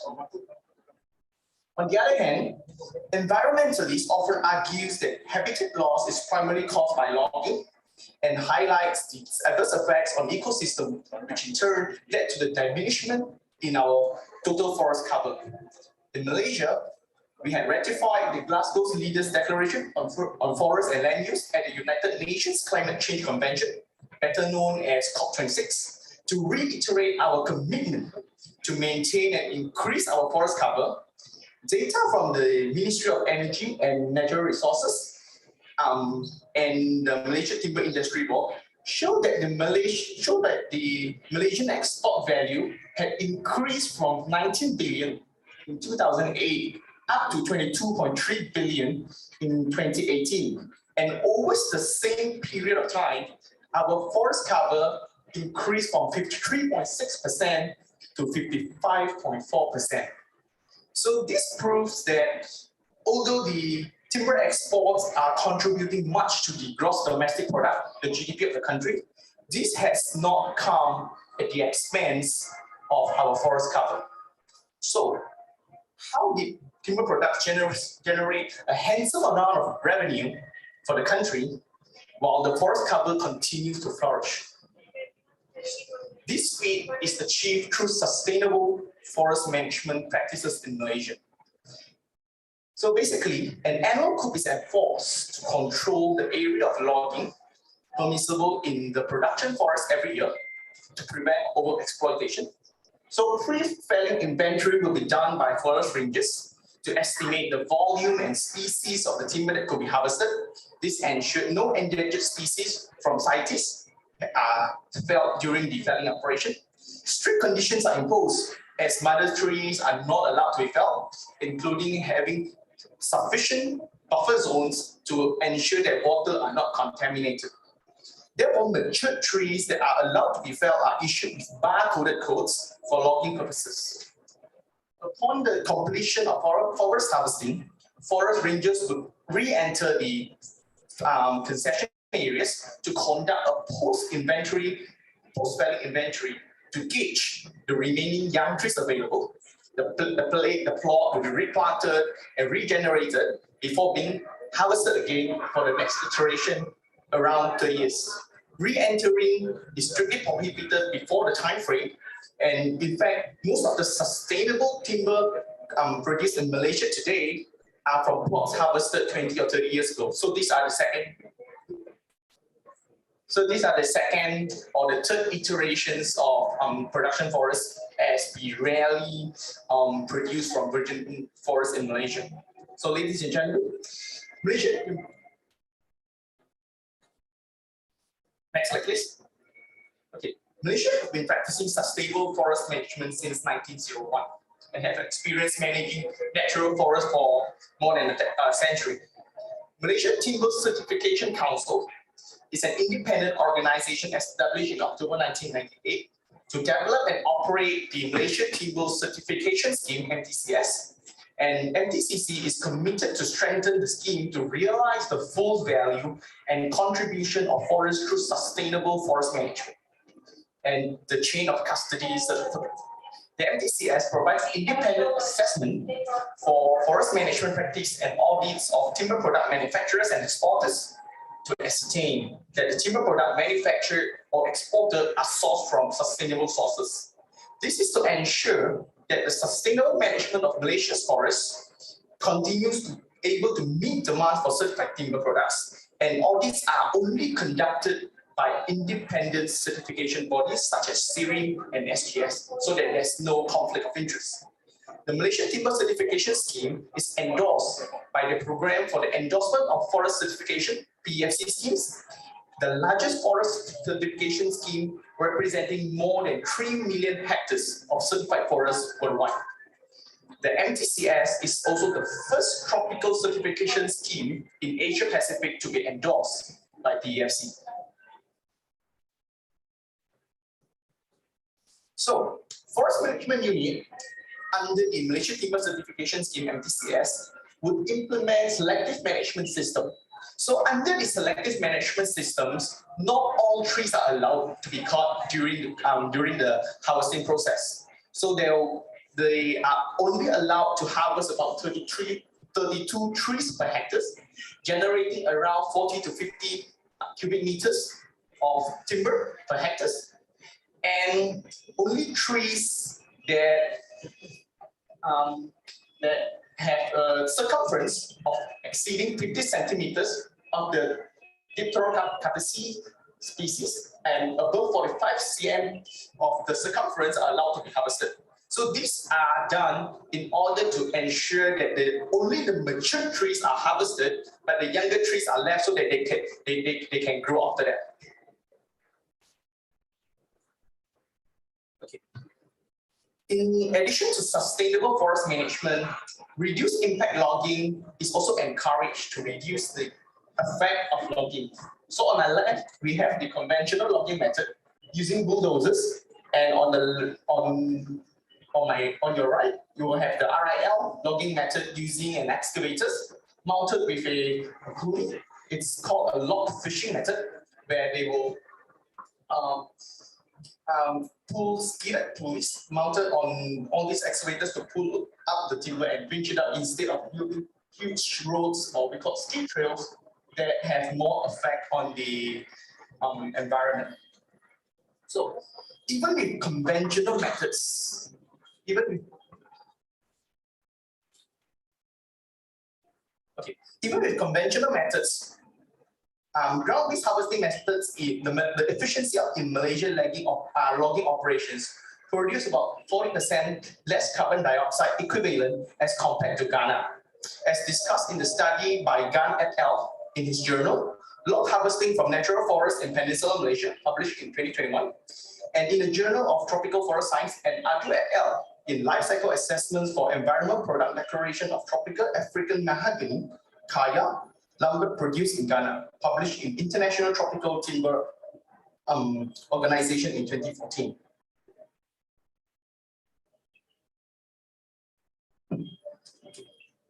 Problems with slides, so it's fine. So let's continue. What is exactly about life cycle assessment?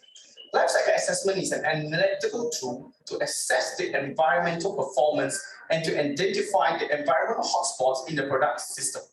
Life cycle assessments, or LCA, is normally conducted from cradle to grave, where accounting all the environmental impact from resource extraction, which is the harvesting process, to the end life or the disposal of the series of life cycle assessment standards by International Standards Organization, ISO. So basically, we will calculate all the carbon dioxide equivalents, which is under GWP, and then we will lump it together from harvesting to transportation to the factory for the processing of the electricities and the logistics to the port and etc. So life cycle assessments studies 4 potential impact categories. Number 1, like I explained previously, is the global warming potential, GWP, which measures the carbon dioxide equivalents. Then we have the acidification potential that classifies sulfur dioxide, nitrogen oxides. We have the eutrophication potential, which classifies NOx. And then finally, we have the photochemical ozone creation potential that classifies non-methane hydrocarbon such as carbon monoxide. So in line with our efforts to understand the carbon footprint of the timber industry, the Malaysia Timber Industry Board had just approved a study on the life cycle assessment of timber products such as kiln-dyed timber, plywood, and moldings, spearheaded by Dr. Gan from the Forest Research Institute of Malaysia last month. So the study would conform to all ISO standards and peer reviewed by team experts led by Professor Matthias Finkbeiner from Germany to better understand the global warming potential of Malaysian timber products as compared to timber products from other markets, benchmarking against the American Hardwood Export Council report, AHEC report, as well as other alternative building materials such as steel and concrete. So, Ilan et al. From Washington State University concludes that for a system boundary of cradle to grave, excluding the operation phase, the mass timber archetype buildings have GWP that was 31% to 41% lower than that of steel building alternatives. So let's take a closer look at the carbon cycle from the carbon sequestration point of view. Wood and carbon dioxide are natural partners. Tree absorbs carbon dioxide as they grow. So the more trees that we plant, the more carbon dioxide they can absorb. Tree plays an important role in reducing carbon in the atmosphere by bringing part of the carbon cycle that involves the trees absorbing carbon dioxide from the air, releasing oxygen, and storing the carbon in the wood. Harvesting mature trees will open up the forest canopy, enable younger trees to grow, thereby absorbing more carbon from the atmosphere. The next concept that we'll look at is carbon logging. The carbon dioxide that is absorbed during photosynthesis as they grow remains imprisoned in the tree trunk itself. So using wood-based materials contributes to the continued imprisonment of carbon within the trunk itself. Therefore, building with wood results in much lower carbon dioxide emissions. In fact, no other mainstream building materials are able to do this. So in addition to carbon logging, using timber that comes from sustainable managed forests can actually help address climate change by reducing the amount of greenhouse gases in the atmosphere. Trees absorb carbon dioxide as they grow, thus significantly reducing the amount of carbon dioxide in the atmosphere. The absorbed carbon is converted into wood in the tree. However, if the forests are left alone, the trees will grow old and die.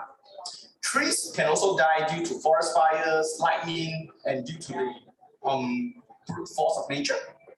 So when the tree dies, the wood will rot, and all the carbon that is stored within the tree trunk itself will be released back into the environment when the tree starts to decay or decompose. Therefore, it's better to harvest the bigger trees rather than let them die and rot to keep the carbon imprisoned in the wood. Therefore, timber is the greenest and only truly renewable building materials.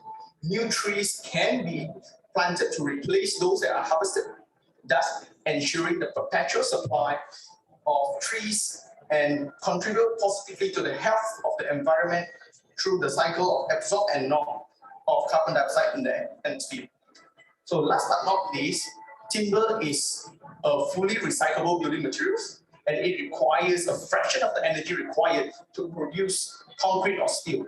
So when a building is demolished or renovated, the recovered timber can be used in other projects.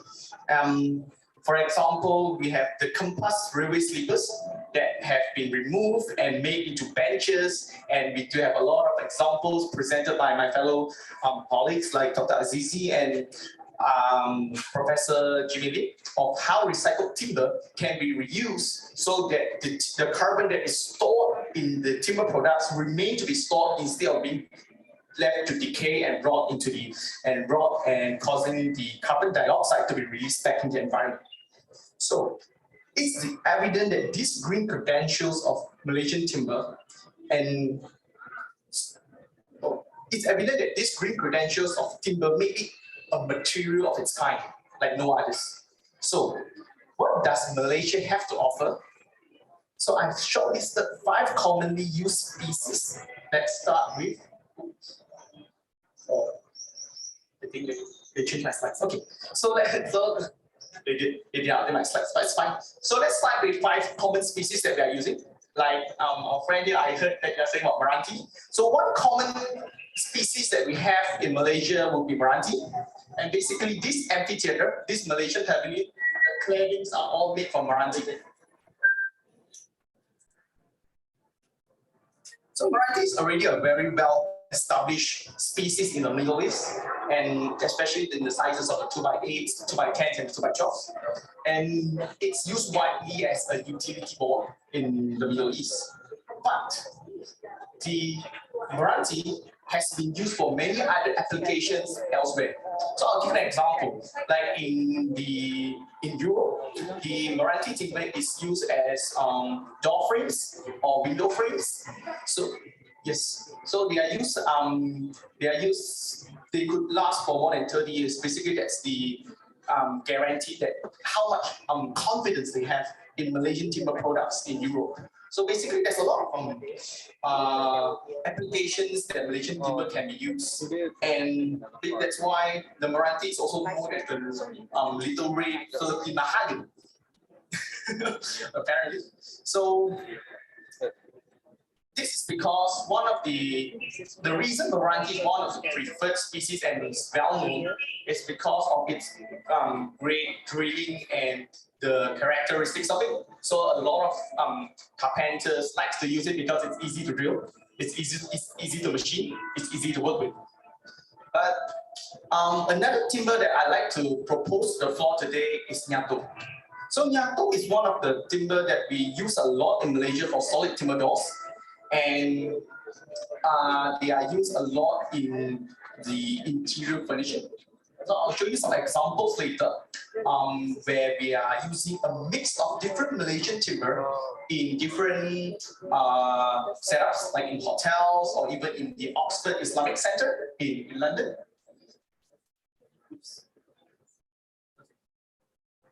So the next on my list, so I'll list out 5 species. The next on my list will be Kemang Semangkuk. Kemang Semangkuk is a timber that is slightly whitish yellow. So the good credentials of Kemang Semangkuk, it's the parenchyma of the timber itself that comes up with beautiful grains of timber. That's why a lot of our furnitures are built using Kemang Semangkuk. Just that one of the downside of Kemang Semangkuk is the timber have to be treated with boron to prevent blue staining and prevent fungus infestations. So Malaysian timbers are robust enough if they are properly treated and they are properly maintained. So let's go into, so basically this is a photo of a resort in Anantara Desaru in Johor, Malaysia. So basically what we see here is they use a mix of Malaysian timber. They are not using a single species, a monoculture, but they use a different mix of Malaysian timber to bring out the feeling of warmth, and it comes up with a natural, the difference in natural colors. So for example, the Nyato will brings out the light redness in the furniture. The Balau solid floor is a bit darker, and the semangkuk wood, the wood paneling is in kebang semangkuk. So this is in the guest room of also in Anantara Desaru. They are also using the solid wood of Nyato for their furnitures and using Balau solid floor.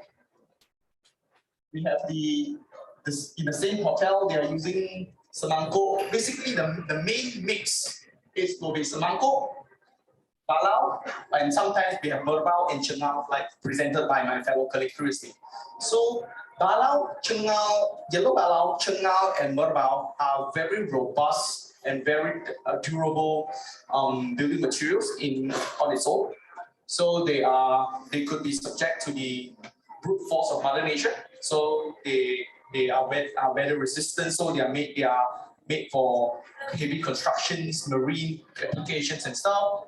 So to use Malaysian timber, we have to understand the characteristics of the timber itself. So when we truly understand the characteristics behind it and we use it for the correct purpose, the timber will last for a long, long time to go. So this is the structure in the Oxford Center for Islamic Studies. So all the timber used up here are all merbau, which is the national tree of Malaysia. I think we just announced merbau as the national tree a couple of years ago. So this Islamic Center, it's had all the timber exported from Malaysia, shipped all the way to Oxford to build this Islamic Center. So basically, this is just a glimpse of what Malaysia has to offer to our global partners. And basically, we have many different species that we can mix and match. So do talk to my colleagues from MTC or someone that we could further explain what is the timber that suits your needs. Basically, there's a certain species that cater for every market to come. Thank you very much. Thank you, Mr. Lin. Stage. Can I take some questions from the floor? Any questions from the floor? Yes.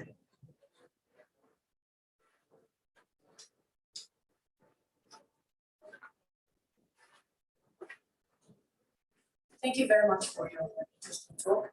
And it got me even more interested in Malaysian timber because we are not much exposed except for a couple of categories. What I wanted to know more, and I believe the Untitled Chapter is the best example to demonstrate the different types of wood that you chose or chose to showcase the different timbers of Malaysia.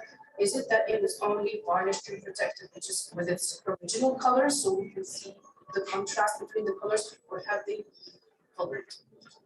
They have been using their natural colors, so you could see the contrasting effect of different colors. So if we are putting like normal timbers and you try to apply a dark lacquer on it, then it doesn't serve the purpose anymore. So for example, like the semangkuk timber that we are using, when you look on the surface of it, because of the tranches of parenchymas, the grains are really beautiful. But it's not that all timbers have characteristics like this. That's why we use semangkuk timber on all these wooden claddings and stuff. But we wouldn't use semangkuk timber, for example, for flooring, because semangkuk it's prone to the infestation of all these bugs. But if it's properly treated, it's fine. So normally we would not put it on somewhere that it's prone to waters, which is on like on the deckings and stuff. So we will put on somewhere else. So if we are going for like outdoor decking, so we use some other species like the chingao, the balau, or the merbaus. So it depends on applications. It's not like we have a one-size-fits-all where you use the merbau for everything. Number one, it hikes up the cost, and number two, you lose the beauty of it when you have all these things coming together using different species with natural colors. It's amazing. Thank you. Thank you. Thank you. Another question? Morning. Good. I would like to know about the certification. Do you offer FSC or SB? Okay, In Malaysia, most of our forest management units are certified by PEFC instead of FSC. We do have a couple of FSC certified forests, mainly in the East Malaysia, near Sabah and Sarawak, but they are not the majority of it. I think more than 90% of the FMUs in Malaysia is certified by PEFC. So it's like either you are certified by PEFC or you are certified by FSC. So there are two different certification schemes. There's none that is more superior than the others. It's just that they are using different methodologies. So Malaysia, according to our national policy, we go for PEFC, and we have been with that for at least 2 decades. And PEFC is a good check and balance for our timber industry to make sure that timber that is supplied by Malaysia is continue to be sustainable, and we have ample supply for the years to come. Hope that answers your question. Thank you. Another question. Oh, interesting. This is your last one. Hi, good morning. Morning. Thank you for the wonderful presentation. You mentioned sustainability as one of the key factors in using timber, Yes. Malaysian or otherwise. And I think we all agree that we cannot have more of these. My question is, since these are sustainably sourced products or resources, what does Malaysian Timber Council or Malaysian the government do about supply? Because there is only as much. So you cannot just produce like steel or cement. This is something that has been grown. You need to wait. So what about stocks? What are your plans on growing in such a way that they are available in higher quantities? Because if you're promoting those, you need to have supply of goods as well. Thank you. Okay, good question. Okay, so one thing that the Malaysian government is trying to do right now is we started a lot of community farming and forest plantations to fill up the vacuum. Like as you say, the Malaysian timber takes about 20 to 30 years to grow. So it takes a bit of time to get it to replenish. So we are coming up with all these different methods or different plantations to fill up the gaps. The other thing that we are trying to do is basically right now we are doing a lot of molded materials where we have short timbers that are used to be thrown away, but now we are able to finger join them. Even in like Holland, they are under the common certification that they could withstand huge amount of forces. So when it's when you send these timbers for like compression for tensile testing, the places where it breaks is not at the joint. It's at what's on the timber. That's how all this the technology of groups are today. So one thing that we are doing right now is to increase the amount of timber that we could utilize throughout so that we reduce the amount of wastage to increase the supply. And then we are trying to plant a lot of faster growing species in Malaysia.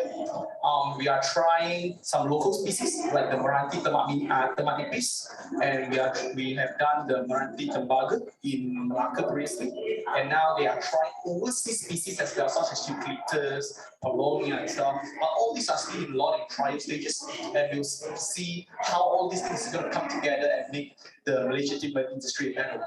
Good question, thank you.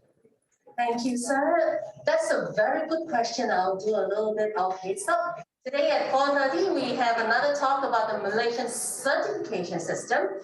So do come back here and to get a little bit more information about the Malaysian timber certification scheme that we have.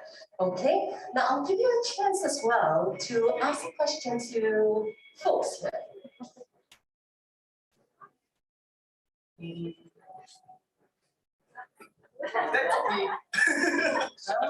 So, at least one of the 5 species that I proposed just now as an alternative to 5 species of Malaysian timber that I proposed in my presentation previously. I think it's not up there, but if someone listens and remembers it, I listed 5 species, right? Okay. One of it is one. No. 3. Yeah, can I have a show of hands? Yes. The lady over here. Pay attention. Actually, pay attention. One out. Yes. Singapore. Yes. One more. Pronounce it right. Yes. Thank you. Absolutely good. Do you have the next question or shall I shoot? All right, now next, someone actually asked about certification, but I will take a step here. What is the name of Malaysian Sustainable Forest Management? What is the main methodology of it? 3 words. It's a tip. Oh, no. Methodology of how forest is being managed. Is it too deep? Yeah, it's sustainable forest management, but then it is still,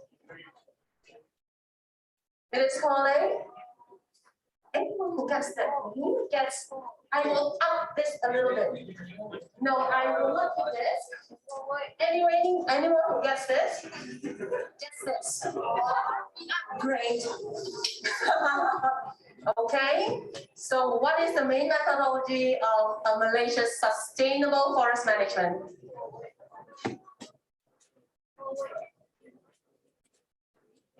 Harry? Yes, how does it go? Do we go clear cutting or do we do?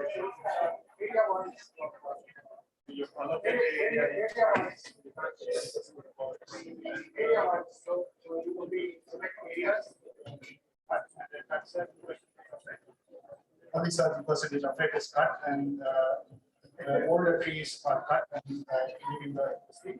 Also, we don't allow replanting is done without creating any problems in terms of growth of trees, prevention and things like that.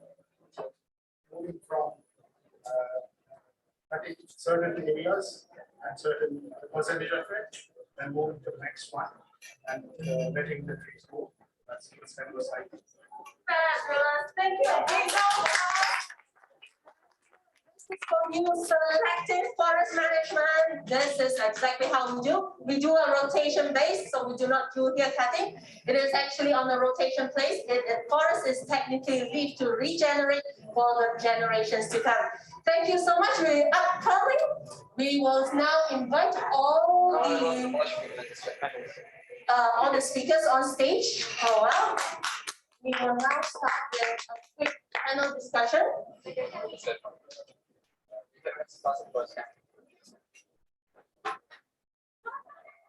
Okay, Professor Azizi, Mr. Lim. Now this are our panels. It is not easy to get the panels to be here live. So are we ready, gentlemen? Fabulous. Now I'm going to take questions from the floor first before I move on to the online audiences. Now, if you have a question to any of our panels first, please raise your hands and we'll get to you. But let's get the ball rolling first. Prof. Azizi, I have been paying attention. You have been telling, I'm going to tell you a little bit more 2 times. Yes, Prof. Azizi. Because he has been telling the audience 2 times. That I'm going to tell you more later. I'm going to tell you more later. And I took note that you are talking about some Melanau and the Rumus cultural thing, but you didn't tell us more during your presentation. Now perhaps I'll pass the floor to you a little bit. So what are the stories about the Melanau and the Rumus that you wanted to tell us a little bit more? Are there any interesting stories? Well, the most interesting about the Rumus people's first is the matriarch society, where Malaysians don't really know about this actually. So because of that, there's a lot of story about men. Men are not allowed to enter the bedroom. So it's an interesting story to you. But most of the time, the men were only allowed to sleep in the passageway. Yeah, only women and daughters are allowed to be in the room and to cook, whatever. Yeah, those are one of the interesting stories about that. And for the Melanau, interesting stories about it is trying to remember about the Runai just now, where the slaves are put up onto the Jurunai totem pole to die slowly with the owner or the rich owners of the houses. But like I said before, there were only 3 Jurunai left in the village. The first one already collapsed, but the spirit of this death ritual is still there. And because the Malayalam people were divided into 3 religious beliefs. One is, they call it paganism, although in Malaysia we don't really hear any paganism, but they call it paganism, and then a small percentage of Muslims and bigger percentage of Christianity, although they still practice rituals, all those people, although the religious beliefs are different already. Same thing with the Rumus people, where majority of the people are Christians, about 96%, and around maybe 1% Muslim, and the rest are all still animists. So what I'm trying to say is that although the beliefs are different, but the architecture still remains the same as before, like for example, the mosque in Kota Baru. Actually, the mosque has a lot of Buddhism and Hinduism interpretation into the architecture, but a lot of people don't like to hear that. Very why, but yeah, well, that's what we found out, because if you look at it, all these houses symbolize human body. The roof is the head, the house is the main body, and the legs are usually where you lifted above the ground are the legs for you to be balanced, to the father said, because you're going to be sitting on the floor all the time. So that's why they believe that in terms of Hinduism, Buddhism, it's about reaching nirvana or whatever higher power, or in Islam, for you to understand the God, the human have to understand the environment in order for you to understand divine power. So that's the interpretation on all these houses and architecture. Oh, I see. That's interesting. Thank you. Now, since we have been traditionally using wood, which is culturally this, so now, Prof. Jimmy, now how does that apply to modern architecture? How does the timber workability works in modern architecture? Timber works in modern architecture. It doesn't work. I thought wood is good. Because schools of architecture do not teach timber construction to the students anymore. That's the biggest problem. You see, the reason why big pharmacies are able to control the medical profession is because they go into the medical schools and put in a lot of money and control the training of doctors. So if you want architects and engineers to design more in timber, you must go in and put some money into the schools of architecture, give them a lot of perks to build a new faculty of timber architecture for the sole teaching of architecture. Then perhaps the architects and engineers who graduate from these universities will think timber, wood is good. Good is wood. There you are. It's as simple as that. A lot more things to do in terms of education of how to use wood. You've got to start with the people who are going to design your product. You see, you talk about interior design, chairs, the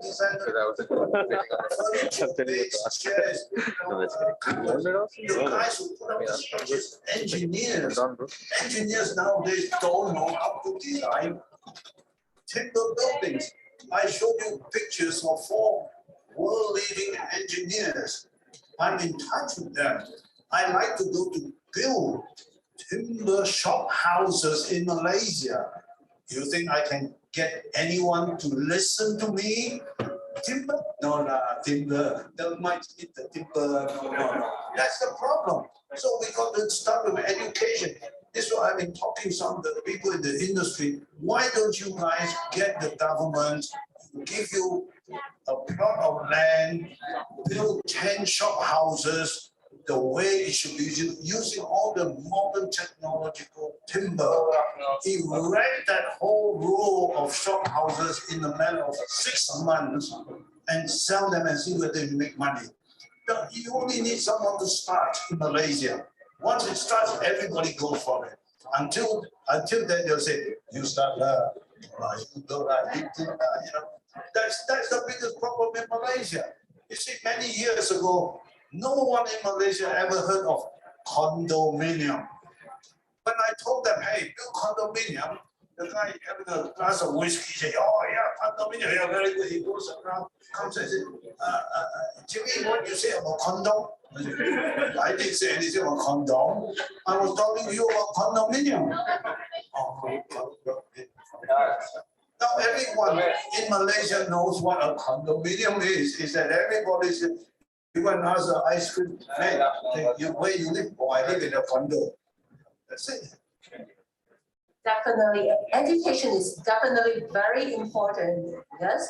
So we now next, Mr. Mayor, you spoke a little bit about LCA just now, right? Could you perhaps elaborate a little bit more about the project that you're currently working on?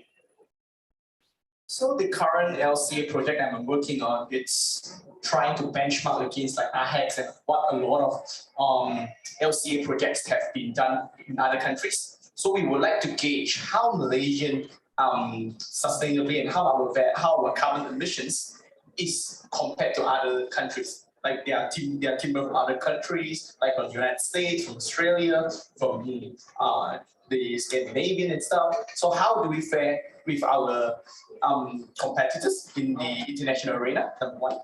And number two is like everyone claims that everyone could claim that wood is good. Wood is how good it is and how sustainable it is, but we need hard evidence, we need facts, we need numbers. So that's where we bring in professors from the Forest Research Institute of Malaysia to hold a 2-year study. It's just started last month, and I'm part of the technical committee. So we will continue to gather a lot of information. We are targeting about at least 60 to 70% of all sawmills in Malaysia to get data so that we have a national data. A lot of research done previously is just the sample size is too small, so it doesn't really reflect as a national figure. It might be a state figure, or it's a number that you could quote, but it's not really. Is it really a national average? So in this study, we are going to about 400 over sawmills to get data. With the data compiled, we will get Professor Matthias from Germany, and we have Dr. Richard from UK, I believe. We have a panel of experts to come in to peer review the report. It's not that a report that we do and we are just proud of it and it just stays on the table. But we need to get external experts to scrutinize what we have done to make sure that our numbers are correct and it really says something. And this is what we are trying to do, to tell the world we are really serious about the climate change, and timber is the way to go, and we are going to prove all these things with science and facts. Thank you.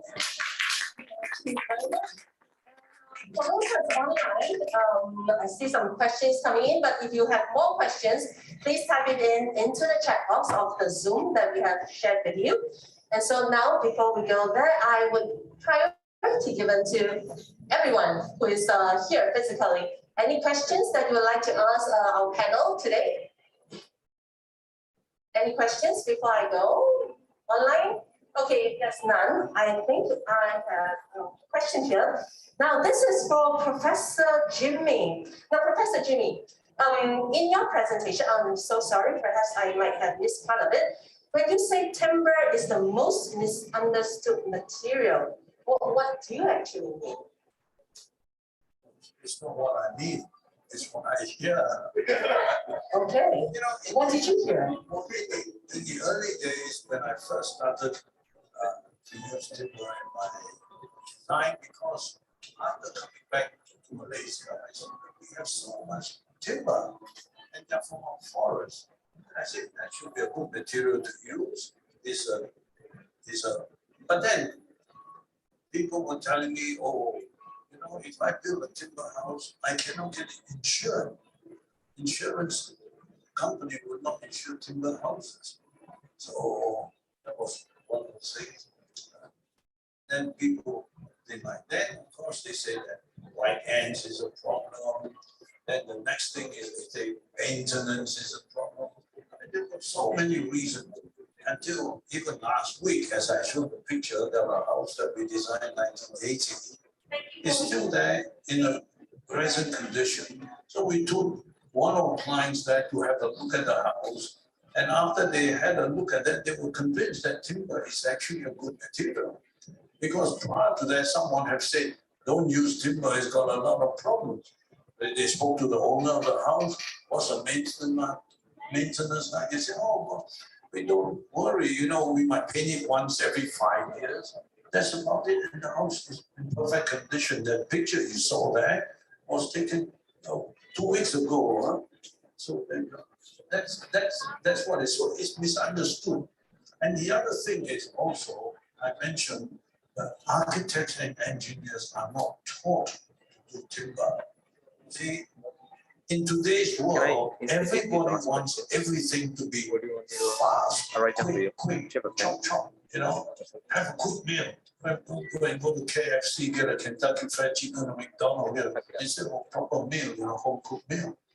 So what happened is architects find it very easy to make detailed drawings where they do 2 horizontal lines and they write at the bottom with an arrow up to those 2 lines that says RC beams to engineers details. Then they write they draw 2 vertical lines with an arrow pointing to and say RC columns to engineers details. His job is done. Leave the structure to the engineer. Now that's irresponsible. That very irresponsible of the architect. It's like the doctor saying, please refer to medicine to pharmacies for headache. So you go to pharmacist prescribe whatever medicine he wants for a headache. Or you got appendix, okay, go pharmacist, ask them recommend you a doctor. You cannot do that. See, this is what it is. That is why the correction of the thinking of architects and engineers must start at the university, you know? And I think this is where the Malaysian Timber Council and the industry can play a collective role. And I'm sure Prof and I will be very prepared to be there to help to promote this agenda. Thank you, definitely. Now, I have something else here, is that how can we encourage the use of timber in architectural and interior design then? Well, I guess this is very much into, not sure who is this question to, but perhaps Prof. Prof. Azizi, would you like to take this? How can we encourage the use of timber? Oh, Prof. Jimmy, you go first. I'll go one by one. Everyone needs to answer this. Yeah, I think the first thing is we must get architects and engineers to be convinced that this is a fantastic material in the context of global warming, in the context of renewable energy resources. And don't forget, we are human beings. We are symbiotically related to timber because we are organic. And in that respect, when we are dealing with timber, which is an organic material, it is actually very good for us from a health point of view. I don't know why, but I feel it that way. So we can do that, and the word gets more publicity to people and more revival of our culture. I think that would help. This is where I think Prof should take over the culture. Okay, for interior, I'm speaking on the interior design of the house. Like what Mr. Nick said just now, a lot of these timber have their own characteristics. Yeah, for details, especially the quality of the timber, for grains or for hardiness or hardwood kind of for structural presentation. But just, yeah, again, for the interior design part, to encourage them, this first thing again about education and then learning from basic what Malaysian timber can offer for a lot of details for the interior. As well, we talk about cultural. Again, we talked about it yesterday when Mrs. Lim and Mr. Lim, they were from two different backgrounds, but one talk about logics, they don't talk about emotion. So again, interior design talks about ambience. When you create ambience, you need to understand what kind of color and material you use for the ambience. So for that, timber can offer that a lot of times, most of the times, but the secret behind that is you must understand the character of these finishes. Okay. Mr. Liu, what do you think?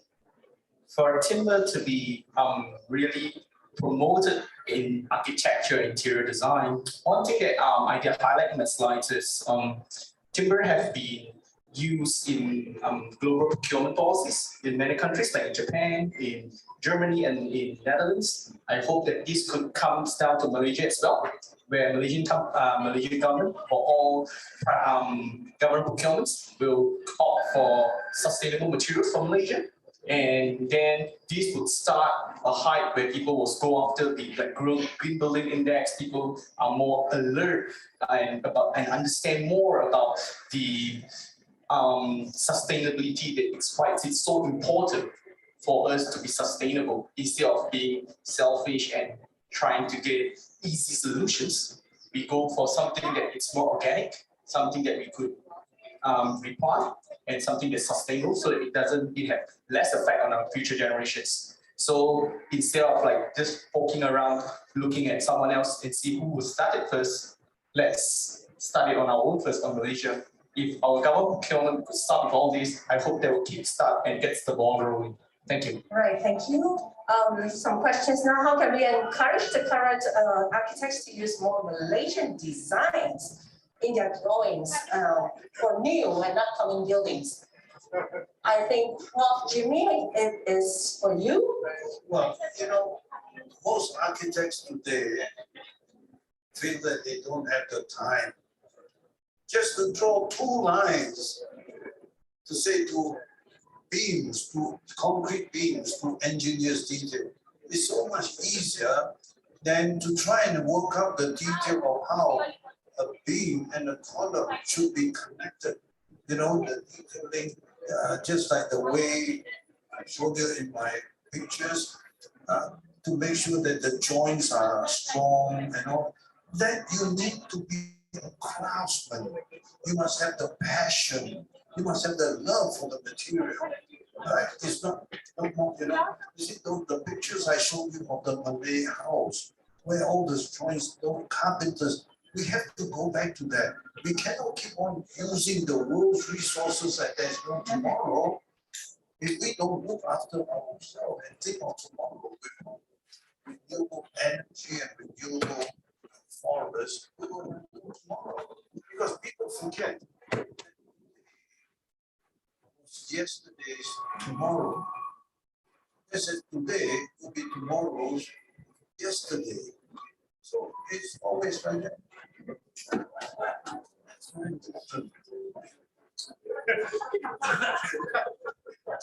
Talking about Malaysian identity. Well, at the moment, I'm talking about the mosque just now, right? Most of the designers now following mosque, they going back to the tropical style rather than importing all this Middle Eastern approach. So what I said, I showed you just now the Masjid Ar-Rahman in Kota Baru. Yeah? That's one of the intention of the philanthropist who donated the money because he wanted something that's local, which is Kelantanese, and it's also tropical. So from that, but again, that kind of person is very hard to come by, isn't it? And then like what Professor Jimmy said just now, we have to go back to the basics of what I'm doing now, research to inform people about how the construction was done before, especially for all these traditional houses. I'm not saying that you can totally forget about the new construction, but at least you learn about how this construction can be applied with the resources that we have at the moment. So yes, there is, but very slowly approaching that. But again, for me, it takes quite a big effort to educate people about our own construction, our material for the architecture. But again, like Professor Jimmy said just now, we need to learn about the culture as well as the construction because they talk to each other. No, I have something else because you talked about the back to the culture and things like. And traditionally, our ancestors has been working with timbers. Correct. Now, apart from culture, is there anything that some ancient knowledge, that is specific? Why is it using timber? What's the benefit of it? Okay, it's very romantic again. Okay. Okay, when you talk about using resources from the nature, from the environment, you're being close to nature. Okay, you're being a part of it. Because before Islam came to Malaysia, they were animists. They believed that every living thing has a spirit in it.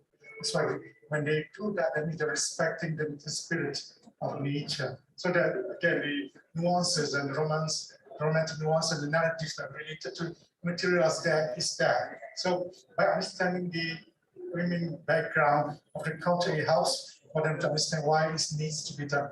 Although nowadays people are asking for practicality or facts by using them because without facts they cannot. Why is that? But when I talk about my philosophy and abstraction narrative, people don't understand that because it's quite philosophical, isn't it? But when you look into when you put certain things, you are putting timber or columns, you have to be arranged certain ways because they are spirit of this timber. I can go into that. You have to go 3 meters by 3 meters because this should be in the middle because you can hold everything. Those are again all the spiritual part of the using timber actually. I see. So basically, from a cultural point of view, that's spiritual part, and that's this emotional attachment. Correct. That's to it. It's just like feng shui. That's why, although people say feng shui is rubbish, but actually based on the principles of feng shui, there's some practicality in that. I did some research on feng shui as well, but I won't go into that. But yeah, there's some practicality into it. Okay, thank you. So I have another question here. Does Malaysia still has the resources of timber for all these new ideas that's coming from interior designers and architects? Do we have the new resources? Anyone who would like to take this? Mr. Lim? Resources wise, it's not infinite. We have finite resources, but we are trying our best to increase the amount of timber that we have, but not like cutting more trees, but we are trying to do more plantations, trying to try new faster growing trees like I explained previously. And with all the moldings and things coming into place, we make good use of all the timber that we have. Basically, right now in most of the sawmills, we have zero waste. Like all the sawdust is made into or even like timber slabs, they made into like these little timber pellets where they are fed into all these generators to fire up to produce electricity, especially in Korea and Japan. Then we have a lot of all these timbers, short timbers that they join and make into long timbers. Yes, thin timbers that they stick together, we call laminations, glue lamps, and make into bigger timbers, and they can be structural. So basically, the technology is there. Instead of relying more on resources, it's more about how do we make full use of the resources we have instead of asking for more. Humans can't just keep asking for more. There are just finite resources in the world, and we have to make good use of it and make sure that we use it sustainability and not keep asking for more. Basically, we as a responsible inhabitants of this planet, we have the responsible to be sustainable in our daily life. Thank you. Yes, definitely. Resources on our Earth, on our planet. Yes, Rob. No. Okay. At the present moment, more and more people are building concrete houses. Now, like the picture I showed there, to make concrete, you need to use formwork. Columns, to use formwork to make your beams. Then you put your steel inside, you pour the cement in and the concrete to make the frame. Now, if more of numbers, don't even have to be everybody. Say if 30% of the homes that are being built in Malaysia do not use reinforced concrete, but instead just use timber, then you imagine all the wood that they use for scaffolding, the wood they use for molding and all that, will use as part of the structure of the building as it is. You see, you won't have to use any more energy except what God has given us in the forest. Build the home, then you don't have to go and blast the hill to get limestone to make cement and all that. You don't blast any more hills to get aggregates. You don't dig to make iron, and things like so. The global. See, I remember many years ago, I was at a conference with a few international architects, and the guy was saying, oh, to save the environment, I don't use trees. I preserve trees, and I went on. Then the moderator, like sis here, turned to me and said, what have you got to say? Jimmy, you use timber. My reply is, well, to get the steel, they have to cut the trees and dig the ground.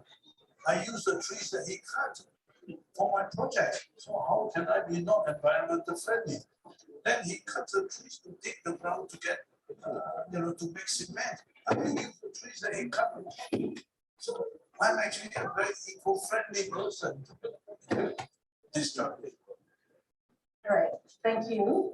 Now I have back to the floor. Any questions that anyone will ask? Now, thank you for the questions online now, but I do not think that we have time to get to all questions, but I find something very interesting here.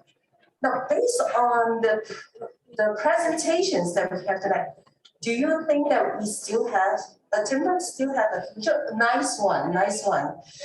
So what is the future of the timber industry and the timber for building?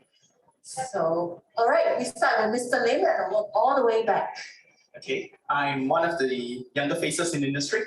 So the future, to me, the future of timber is bright. Basically, sustainable is always the answer.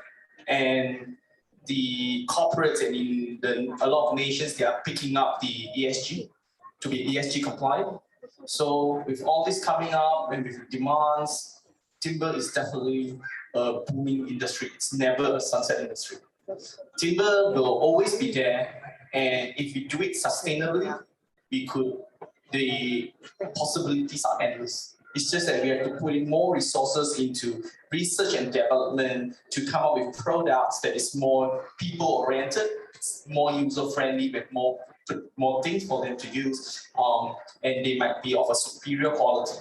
One thing that a lot of research has been going into is getting fast-growing trees and engineer them to be very durable, very strong, and they are as good as the slow-growing trees like the Boathouse or the Chengal. A lot of people, like my colleagues, like Professor Azizi or Professor Jimmy Lim, have said that people complained previously that they heard complaints about termite infestations in timber. But if you're using the right timber for the right application, for example, if you're using Boathouse, Chengal, or you're using the yellow balong for the timber trusses and stuff, you should be good for a century. But if you are using like Chao, because of for cost issues, you want the cheap things, then you would never get the right quality for the products that you want. So all in all, it's all about you get a balance between the quality and the things that you get. It's all about do you use the right product, right materials for the right products. If you're using that and we are making full use of that, the timber industry is going to blossom. In Malaysia, we have more than 1,000 species. One of the things that we have to start to understand is timber have very different characteristics for different species. And the problem is they are not a one-size-fits-all, and we doesn't have them in volumes. When we start to look at timber as a form of art, then you start to enjoy instead of making mass production. Or I want 100 containers of timber. I want a lot of this and a lot of that. So basically, I have friends that started making solid timber tops using different types of timber. And basically, if it fits the purpose, then it's fine. We have truck flooring systems going to the United States that doesn't specify on the species, but they only specify on the strength, the amount of tensile testing and compression tests that they've done, they have to undergo. If they can withstand a certain amount of forces, they doesn't care what timber you're using. It's good enough. Basically, we are talking about the characteristics of it instead of we are pinpointing, okay, I want a variety, or I want a chenga, or I want a parah, or whatever else. We go, instead of going to species specific, we go to the usage of it. I think that's a better approach to the entire timber market in Malaysia with many different species, just that they are not in abundance of volume. If we can make good use of all this, and then we will have ample supply. Thank you. The future of timber in Malaysia. The traditional houses have been existing for more than 100 years already. So there's future in that. Although now things are getting slowly, there's future in that. My answer to that is future, because I've seen the movement already. But maybe slowly, but with technology, it will help bring back to what we already know about it before. Thank you. No, I think timber is definitely not going to disappear. It's a natural resource. As I said, it keeps growing as long as you have seeds, and as long as you give it time, it gets bigger. And timber, nature is given for.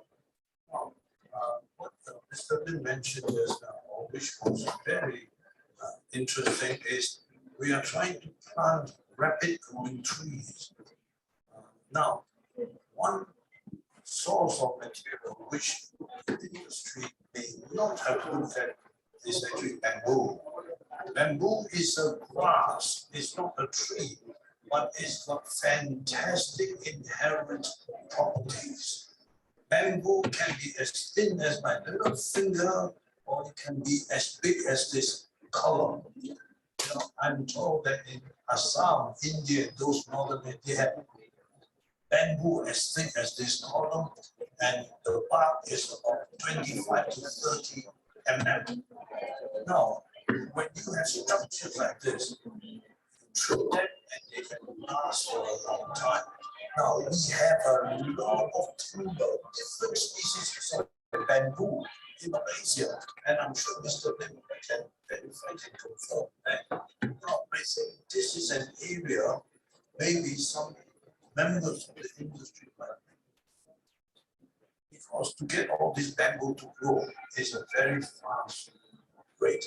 I would say some bamboo between 2 to 5 years have reached maturity and you can harvest them. But what's happening today is a lot of bamboo are just being slashed and burned. I've seen it with my own eyes. So when somebody goes in, he wants to plant this fruit in Malaysia that's called durian, that is exported to China like that. No end to it. They just smash and burn everything. Beautiful timber. You know, the sort of timber which in Pakistan people would use to make all sorts of things, panels, gates. But in Malaysia, we are very fortunate. We must now try to save our resources and not waste it. And I think with that in mind, if the country we can put our mind to it, I think we will be producing a lot more, not only bamboo. Thank you, all three speakers today. Now, it has been a very informative and perhaps certain things which is pretty thought-provoking, I think. Something for us to ponder, something for us to think about. Now, on behalf of the Malaysian Timber Council, we would like to thank Professor Jimmy Lim, Professor Azizi, and Mr. Lim Yishen for being with us. And for those online, thank you for joining us, and special shout out to everyone here. Thank you so much for coming. I know the sun is on you. It is really warm. I was standing here and it's really warm. warm. So it's a warm hospitality from Dubai. That's what I think. So this marks the end of our session this morning. This afternoon now. Thank you so much for joining us. And there are some refreshments served at the cafe. Just walk all the way out. We have some refreshments served. So everyone is invited for refreshment. Once again, thank you. And if you have the opportunity, do come to Malaysia. Malaysia, truly Asia. I have it. Thank you.